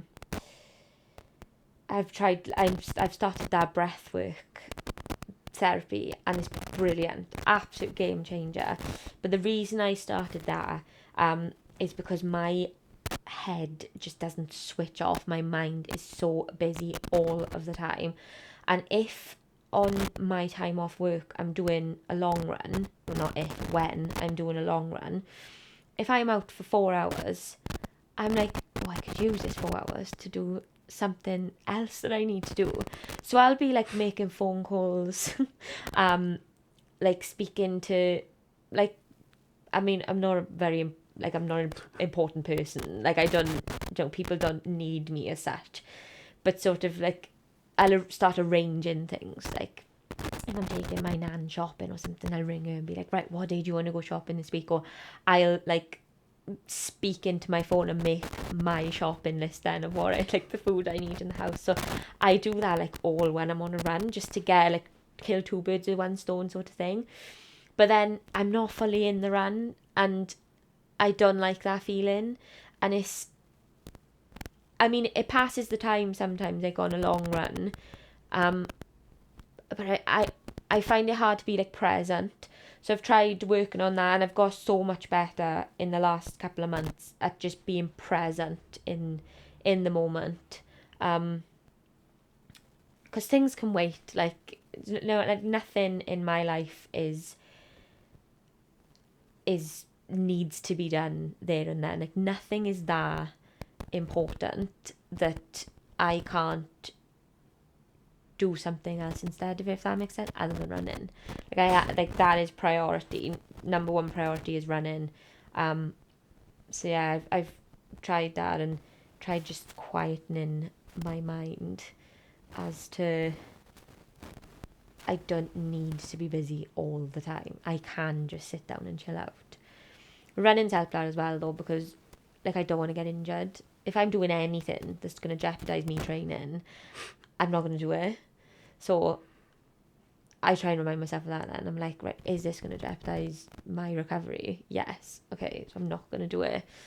So yeah, I've tried getting better, but yeah, I'm just a busy person. I like keeping myself busy.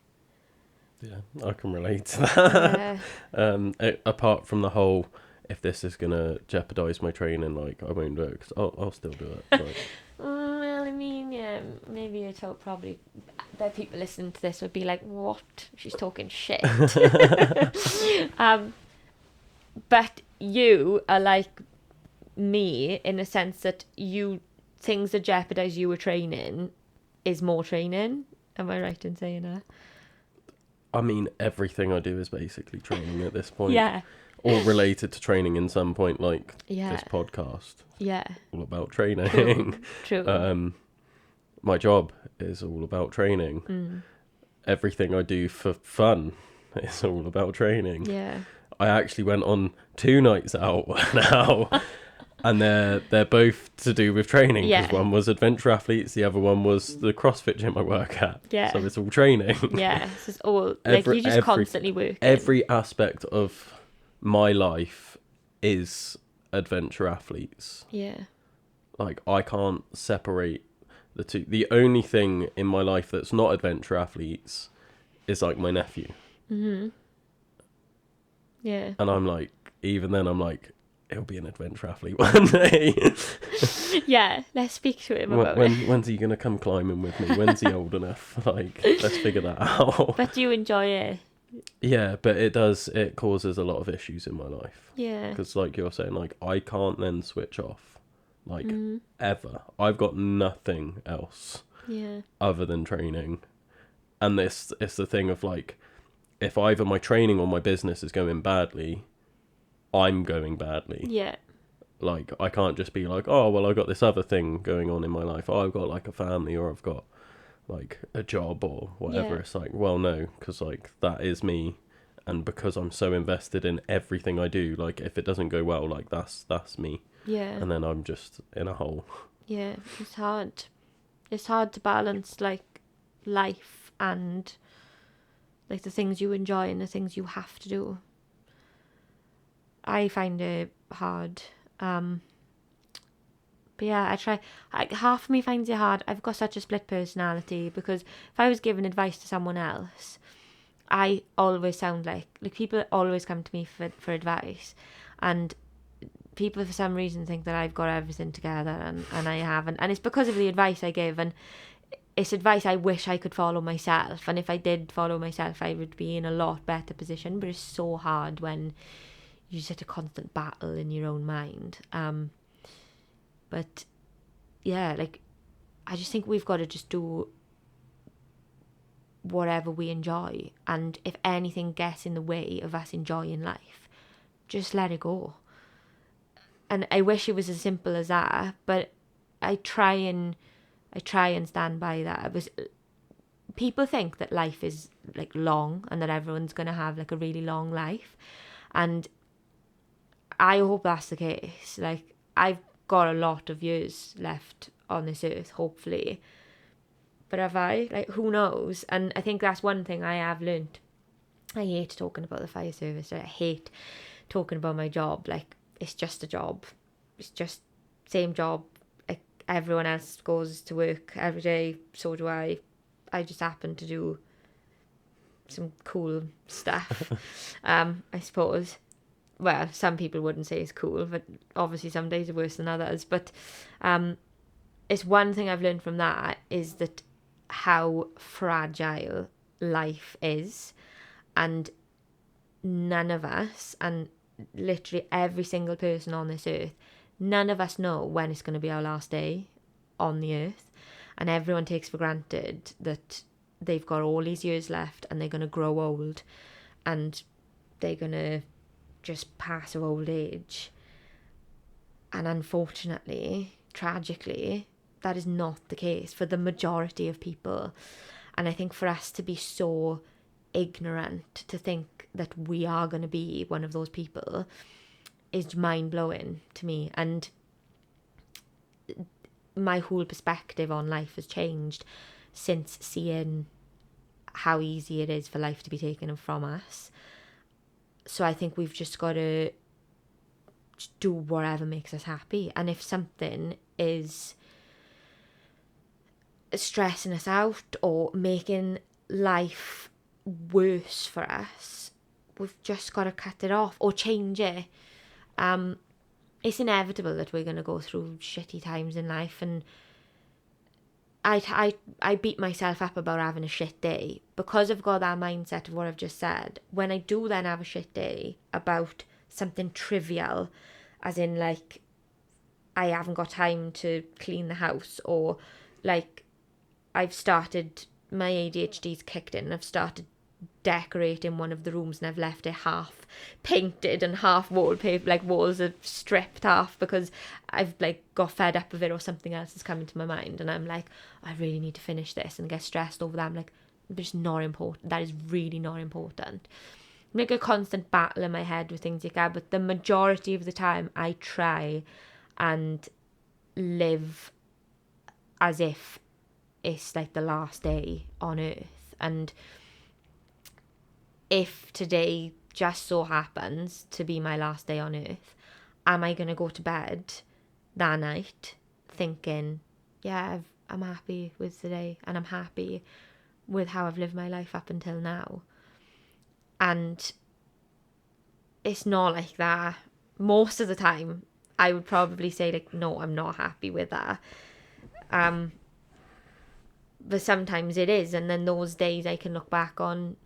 And, I mean, it's likely I am going to wake up tomorrow morning. Like, I pray to God that I do, for a lot of days left yet. But the next day then, if the day before I went to bed thinking, like, I wasn't happy with that day, it just drives me to have a better day that day. I think a lot of it as well is just to do with your perspective of that day in that situation, because like, obviously I say like how stressed I get about work and stuff, and I'm like, oh, I'm not earning enough to pay the bills, and I get so caught up in that. But recently I've been like trying to take a step back and being like, but look at what I'm doing. Yeah. Like, although it's fucking hard, and it's the same when you were going on about like Wild Horse and being like, although it's fucking hard, like, look at what the fuck I'm doing. Yeah. Like, I'm out here running 200 miles and like I'm here like with my job, and I'm like, I'm helping people. Yeah. Like, and I find it so weird to believe that I'm actually helping people. Yeah. I'm like, no, it's such like a fickle thought in my head that like I could actually matter. But then like I get messages from like my clients, and they're like, and it sounds dramatic, but they're like, oh, you've changed my life. Like, one of them, they've been a year without being in hospital for like their asthma and stuff.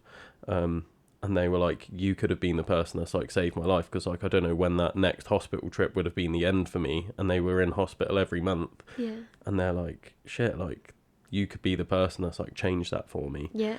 And like I still struggle believing that, but then I'm like, I get to do this as a job. Like, even I don't care how long this goes on for now. Like, Adventure Athletes might be done next week. I don't fucking know. Like, just whenever I physically can't pay my bills anymore, this will all have to end. Yeah. I don't want it to be next week. I want it to go on for forever, basically. But like at some point it will probably end, and I don't want to look back on that time and be like, I've spent that whole time stressed. Yeah. But like I loved it.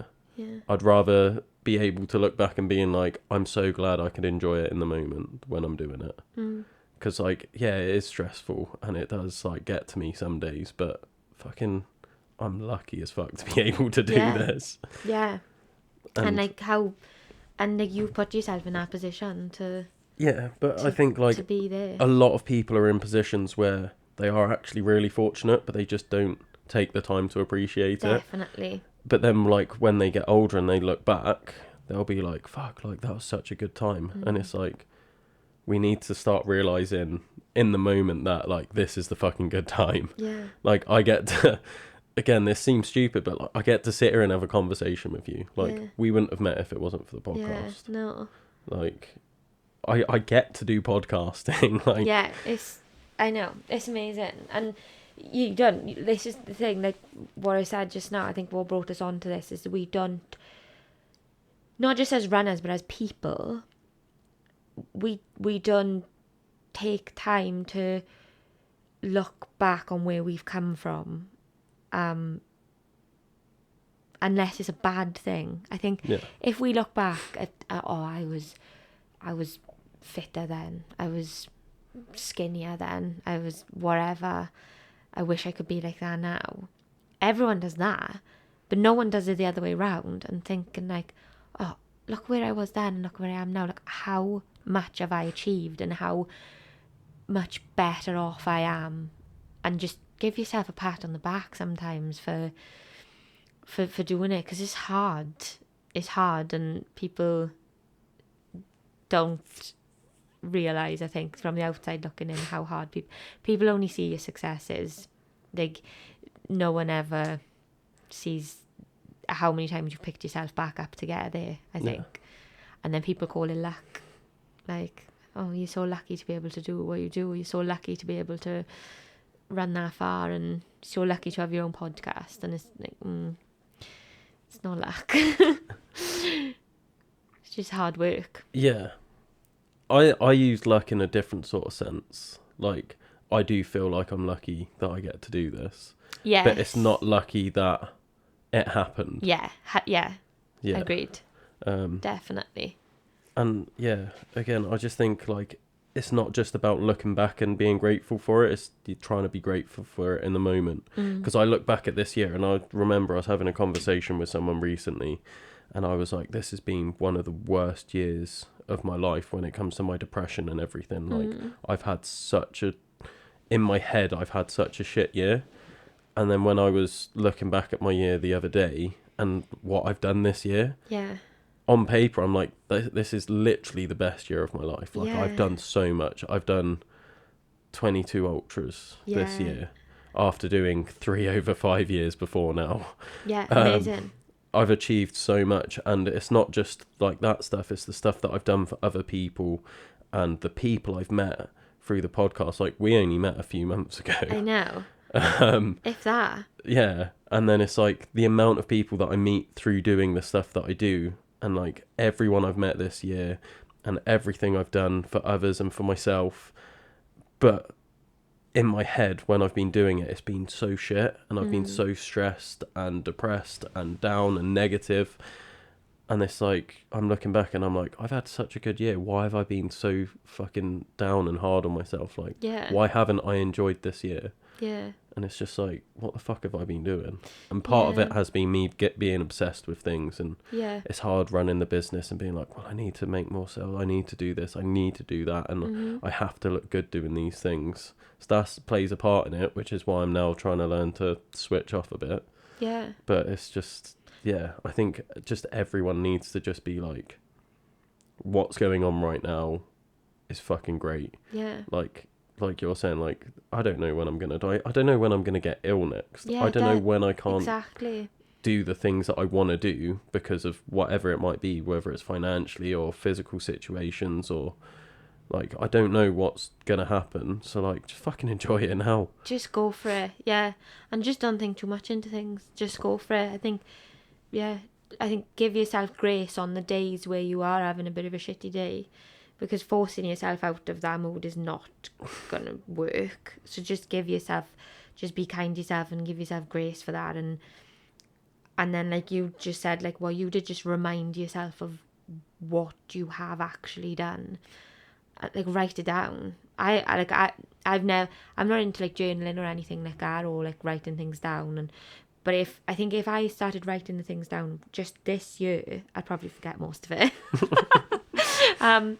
This is why you need to journal. Yeah, that's probably why I need to write things down. Cause I remind myself of what I've done now. Or if I wrote it down and actually remembered, it'd be even more stuff.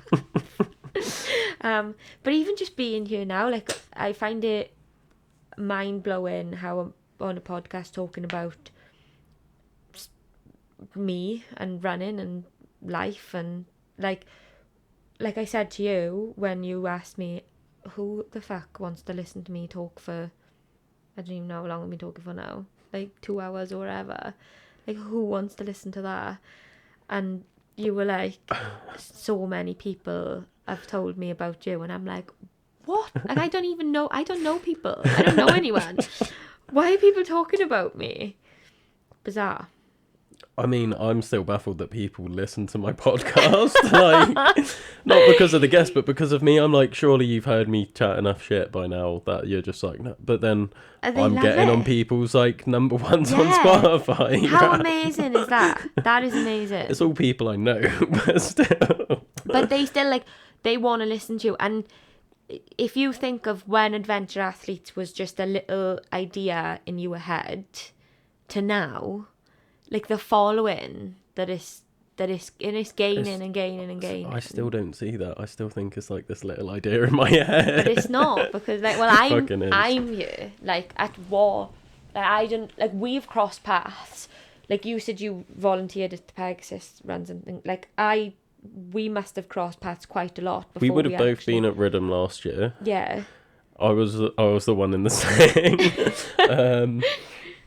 Yeah, so, and we had like a pretty similar time at Ridham, I think. Yeah, but I didn't know. No. I was passing you. We probably ran together and I didn't even know it. But then, like, it's this podcast that's brought us, you know, and there's a reason for, like, that I done another ultra the other day for absolutely no reason at all. Hey, oh, Court, do you want to go for a run? Yeah, how far is it? 35 miles? Sound. Yeah. And I rocked up to that one with absolutely no snacks. Typical. I just think rock up, like, as long as I've got water, I'm like, oh, I'll get through it. But I was also doing that stupid diet thing, which I'm Are you still off that now? Well, fucking get off that now. Get off it. Fucking telling you. Kind of.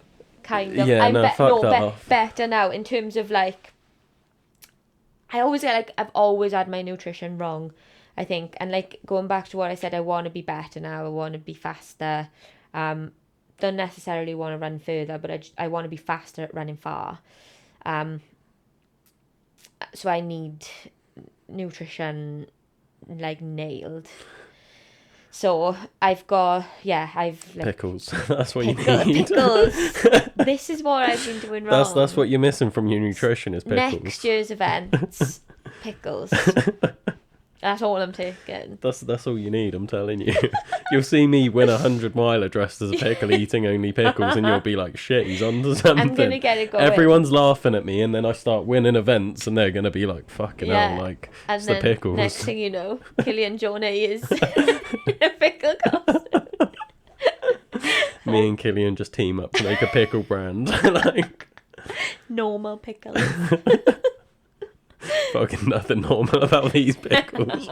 Not if I'm involved. Fuck that. Yeah, class.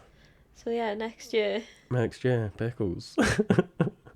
I love how this has just like happened out of nowhere. Like I literally like started eating pickles on day 5 of my 6, and it was just like because I'd seen like all the things about it and like. I'd had like gherkins and burgers and stuff, but like that was it. Like, didn't go out of my way to buy them or any. I'd never bought gherkins in my life before the 6, and then with like someone had them, and I was like, oh yeah, like I've had one. I've seen like lots of ultra runners eat them, and like I had one, and then I just like kept having them, and then it got to the point where I was just so tired that I couldn't get my hand in the jar to get a pickle out. So I was like, and I just like started drinking the juice straight out the jar, and everyone's just like looking at me, and I was like, that was actually like amazing. Like I loved that. And then day 6, I kept doing the same, and I remember getting into the last checkpoint, and that's where like all the people from my gym and stuff had come. So like not ultra runners. Like I think ultra runners got it. Yeah, they're a bit like weirded out, but like they got it. But this was just like normal people. I say like normal people, but like not ultra runners. Yeah. And I sit down in this like chair, and the first thing that gets handed to me is a jar of pickles, and then I just start drinking from it. Yeah. And they're just looking at me like, "What the fuck is going on right now?" Did you try it? Yeah, and then since then, like, a new guy started to work with me, and he was like, oh, like, you're the guy that runs ultras. I was like, I do more than run ultras, but yeah, I am. Yeah. And then he was like, oh, have you got any advice? And I was like, pickle juice. And he was like, what? I was like, trust me. And he went home and he sent me a video of being like, opening a jar of pickles and being like, I'm going to try it. And he drinks it and he was like, actually, like, so and I'm like, you've already started I'm bringing pickles to South Wales. That's what I'm doing. Next year when we do pickles everywhere. I'm going to put on the dietary requirements for Reese, like, pickles only, please. Yeah, that's how we're going to win. Yeah. Yeah. I say we. You. I reckon you could get a podium on that. Oh, fucking don't say that. I reckon you could. I'll try. It depends if Nat and Nath are doing it. Whenever they turn up to a race, I'm like, oh, well, maybe I'll get second. We're going to fuck that up next year. Like, Nat and Nath, watch out. We're fucking coming for you. If you're watching, we'll come in. We're coming for you. I'm going to send that. I'm going to clip that and just send it to them personally. Like, we're coming for you guys. New champs in town. It was when we did that ultra and I just named it on Strava, just wannabe champs. Yeah. Like, that's us. We're the wannabe champs. We are. And that's all we'll ever be. It comes back to your false confidence. Like, that's us. Like, we're gonna be the champs, but like we're not actually. Just want to Like, be champs. we'll keep talking about being the champs. They can do the actual winning. Yeah, they can do the winning. We'll talk about it. We'll literally stay as the wannabes. We'll be talking about it at the start line, like stood next to him, like fucking like proper race position, all fours. Like I got you in eighth. Yeah. Sprint off and then like 5k and I'm fucked, and Yeah. he's just like passing me like, what the fuck are you doing, Will? Yeah, but like even that, like I've like Nat and Nath, like unbelievable runners, like winning everything, and like especially like her on Wild Horse this year was just like phenomenal, like it like inspiring, like absolutely inspiring. But to just like for me to just be on the start line with runners like that, I still find like, yeah, I have to pinch myself sometimes. This is why you need to like start a podcast, because like I get to sit opposite them and talk to them all, and I'm like, oh, they're my friends now. Yeah, same. Like Nath messaged me the other day seeing if I wanted to go for a run with them, and I was like, yeah. I'll probably have to train for that training run just to keep up with you, but like, yeah, let's do it. Like I love running with people better than me. Yeah. Which is the majority of people. But it's like they'll win and they hate talking about winning. Like you won't see them at a start line being like, I'm gonna win this. Yeah. And then we're there like, we're gonna fucking win this. Yeah. Bit of a difference there, but yeah, because they just say it to themselves in their head. I don't even think they do that. Like when I've been speaking to them, like I don't think they're ever convinced they're gonna win anything ever. And then they just keep doing it. Yeah, amazing. Maybe I mean, like, I'm never convinced that I'm going to win. Ever convinced. But you just try and convince others. Maybe. Psychological. Just get into their heads. Like. Yeah. Yeah.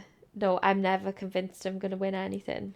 And then, but like the majority of me is like, I'm never going to win. Like, I'm not going to win this. I'm not ever going to do that well. But I think the way I work, I have to lie to myself to make myself push harder. Yeah. And I'm like very like a visual person. So like training for Wild Horse, anytime I go hard with the training, I'd picture myself winning it. And I'd be like, if I don't push now, I'm never going to win Wild Horse. I'm never going to fucking win Wild Horse, right? And I certainly wasn't that year. This year. It was this year. And I knew, like I wouldn't have even bet a penny on me getting anywhere near the start. But to make sure I push as hard as I can, I've got to picture myself winning things. Yeah. And it works, and it gets me through really shit training runs. Because like this, like most training runs are like sort of, do you know what I mean? It's like you get the aftermath of it, and it's like, yeah, like brilliant. What can I eat? But yeah, during I've got to sort of do something to get myself through, and I try not to listen to. I just try and make myself as uncomfortable as possible. Probably why I I love it. I love running, right? I love being uncomfortable. As I said earlier, voluntary suffering is the best thing that I do for me. But I try not to listen to music. I try not to listen to podcasts when it gets hard, because you're not always going to have that. Like it's like a safety blanket, isn't it? Like a comfort blanket, like music and a podcast. And I try not to reach for it in training. In a race, yeah, freaking give me all the. I'm the opposite. Really? I hate doing it in an event. Okay. Like I hate it. I will stay as far away from music as I can in events. But like I want to be all the time. But it's not because it gets me through. Like I don't think it really helps me. Okay. It just I do need to step away from it a bit, but it is more just to like help quieten my mind. Yeah. Like I'm not really listening to the music, but like sometimes I am, because sometimes I'm just fucking singing along as I'm running. Yeah, and it's like a good feeling. I to be fair, I did put music on when I did OTT this year, but that's because I was trying to channel my inner plod and like trying to fun bus from the front, because there was a bit where I was like being like, I don't really want to like be doing this right now, and it was because like I was just so focused on like other things, like Yeah. my head wasn't in it, and then I was like, oh, I need a bit of a fun bus, and I was like, Dan's always got a speaker, so I put some music on, and I keep telling this story now. There's a bit where I'm just like pelting down this like grass downhill, and I saw these guys ahead of me, and like they knew that was like close enough to be like hunting them down, sort of thing. Um, and then I just put my music on and I'm just singing Stick Season top of my lungs, like literally scream. I'm not a good singer either, and I'm like pelting it at the top of my lungs, and like they'd stopped, like one of them was taking a piss or something, so Yeah. they'd stopped and they just look back and they're just like, what the fuck is going on? And I'm just like full on pelting it and like screaming at the top of my lungs singing Yeah. this song. And they must have just been like, this guy is off his rocker right Yeah. now. Like, Yeah. what is this? Yeah, but it helps though. It does help. Like I was really struggling in the race I done in the lakes last weekend before. It was so muddy. It was just awful. It was just really shit ground. And I slipped about 10 miles in, done my hamstring, didn't slow down. Thought it's bad now, so may as well just carry on. Power through. And I did. And then about like I just hit like a massive wall. I'd stopped eating and everything because it was hurting, and I had just hit a massive wall, and I had like 6 miles to go, which is so far when you're in pain and you just don't want to be there. It was cold, wet. I was like, right, time for the music. Like I need this to get through. And the first song that came on was Thunderstruck, and I literally for 6 miles I just put it on repeat. I probably listened to it, I don't know what, fucking 20 times. And I pelted it. Like the last 5k of the race I done in 21 minutes. Because I was just fucking going for it. 'Cause I was just like rocking out running. And it helps so much. So it definitely helps me. Like I have that feeling every time I put music on. So for me to do it in a training run, because like you just said, I really don't want to be here now. That is me in training runs. In the summer, send me out all day. I'm fine. Don't even take my earphones. Like I wouldn't even think twice about it because I love it. But in this weather, I absolutely hate it. I hate being cold and wet. So I'm like, I really don't want to be here. And it's just so easy to get a pair of earphones out and make it more comfortable. But I just don't do it because like Dragon's back next year. Like it's going to be uncomfortable. So if I can get through the uncomfortable part in training, then Yeah. it's probably not going to be sunshine and rainbows doing Dragon's back, let's be honest. So That'll be fine. yeah, it'll be fine. That's my motto. It'll be fine. Yeah, it'll be fine. Yeah. So on that note then, what other than Dragon's back, what is next year? What's happening? What are your goals? Epona. I'd love to get a podium position on Epona. If that's my B goal. I love having A and B goals.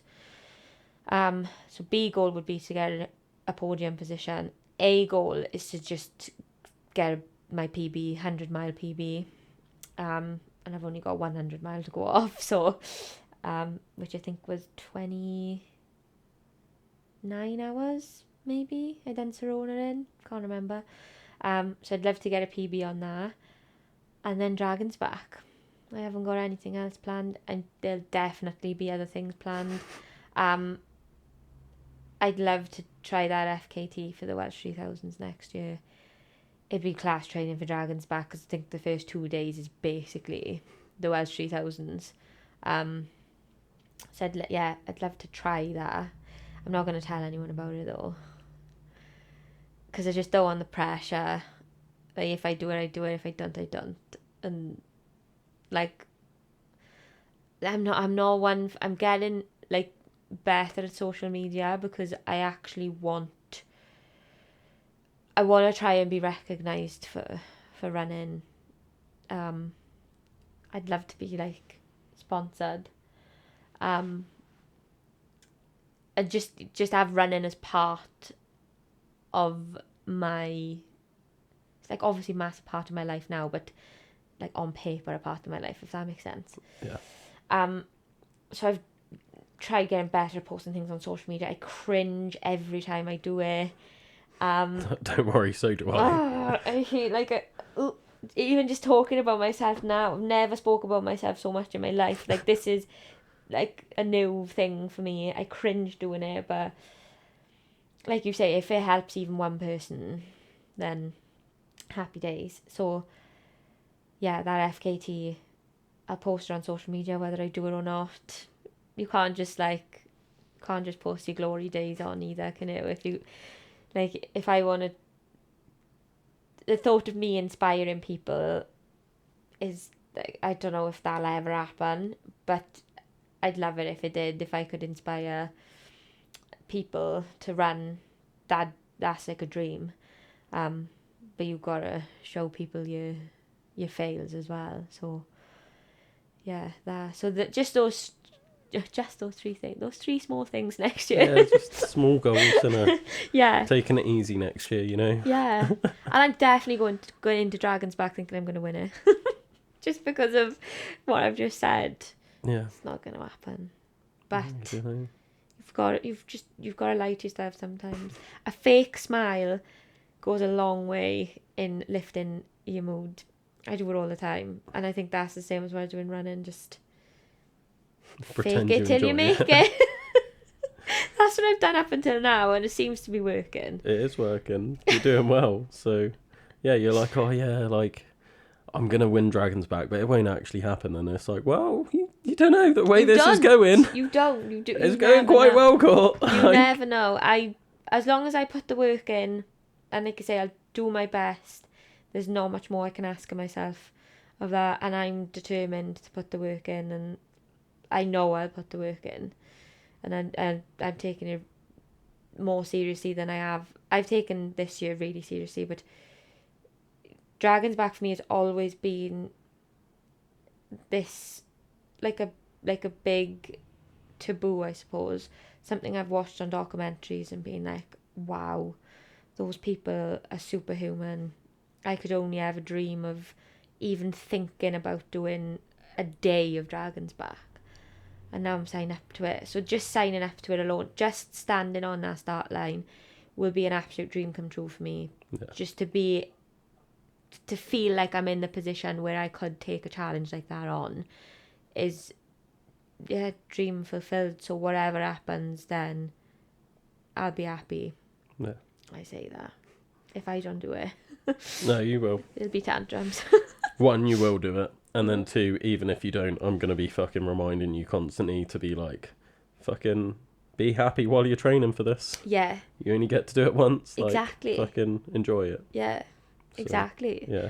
You can have me fucking hounding you all the time. Yeah. Out on our fucking adventure runs, as I'm calling them, because they're not fucking training runs. They can't be training runs. That one we done the other day, there was no training involved in that. It was just pure utter nonsense. Yeah. Love the nonsense, but yeah, I'll remind you on those when you're fucking whinging, being like, oh, but I was meant to do like this pace or whatever. I'll be like, fuck up. This is an adventure. We're having fun. Yeah. This is fun. Time for fun. You're sat there crying, and I'm like, this is fun, Courtney. Get up. We're having fun now. Let's fucking go. Let's go find a swing. Let's go find a mountain that you definitely won't be able to go down unless you fall down there. I've still I reckon that's a record. I should have counted how many times I fell on our run the other day, because that's record. I don't know if we'll surpass it. We're about to go on a run now, so we'll fucking beat it. It's not going to be 35 miles, so. Well, it might end up being, knowing us. Great. Because you've left me in charge of the route, and we know how that goes. My bowl of cereal at 8 o'clock this morning will definitely be enough to fuel that. It's alright, you know how many snacks I'll have in me. So. I'll be fine. Yeah. Right, on that note, I think it's time to go running. Thanks for coming on. Let's do it. Thanks again for tuning in to another episode of the Adventure Athletes podcast. If you really want to help adventure athletes out, just share this podcast as far and wide as possible. The more people that we get listening to it, the more that we can do with the podcast, the more guests we can get on, bigger and better guests, the the more we can keep funding this happening. I actually get no money from any of this. This is all just for the love of doing it and the enjoyment that I get out of doing a podcast myself. I absolutely love doing this, and I want to keep doing it forever. So let's keep pushing it. Let's keep spreading the word of Adventure Athletes. And if you really want to support us as well, head along to the website, sign up for coaching both online and in person, sign up for our outdoor activity days, sign up for sports massage, whatever it may be. We've got a whole host of things happening, and we're only expanding into 2026, which you guys will find out about soon.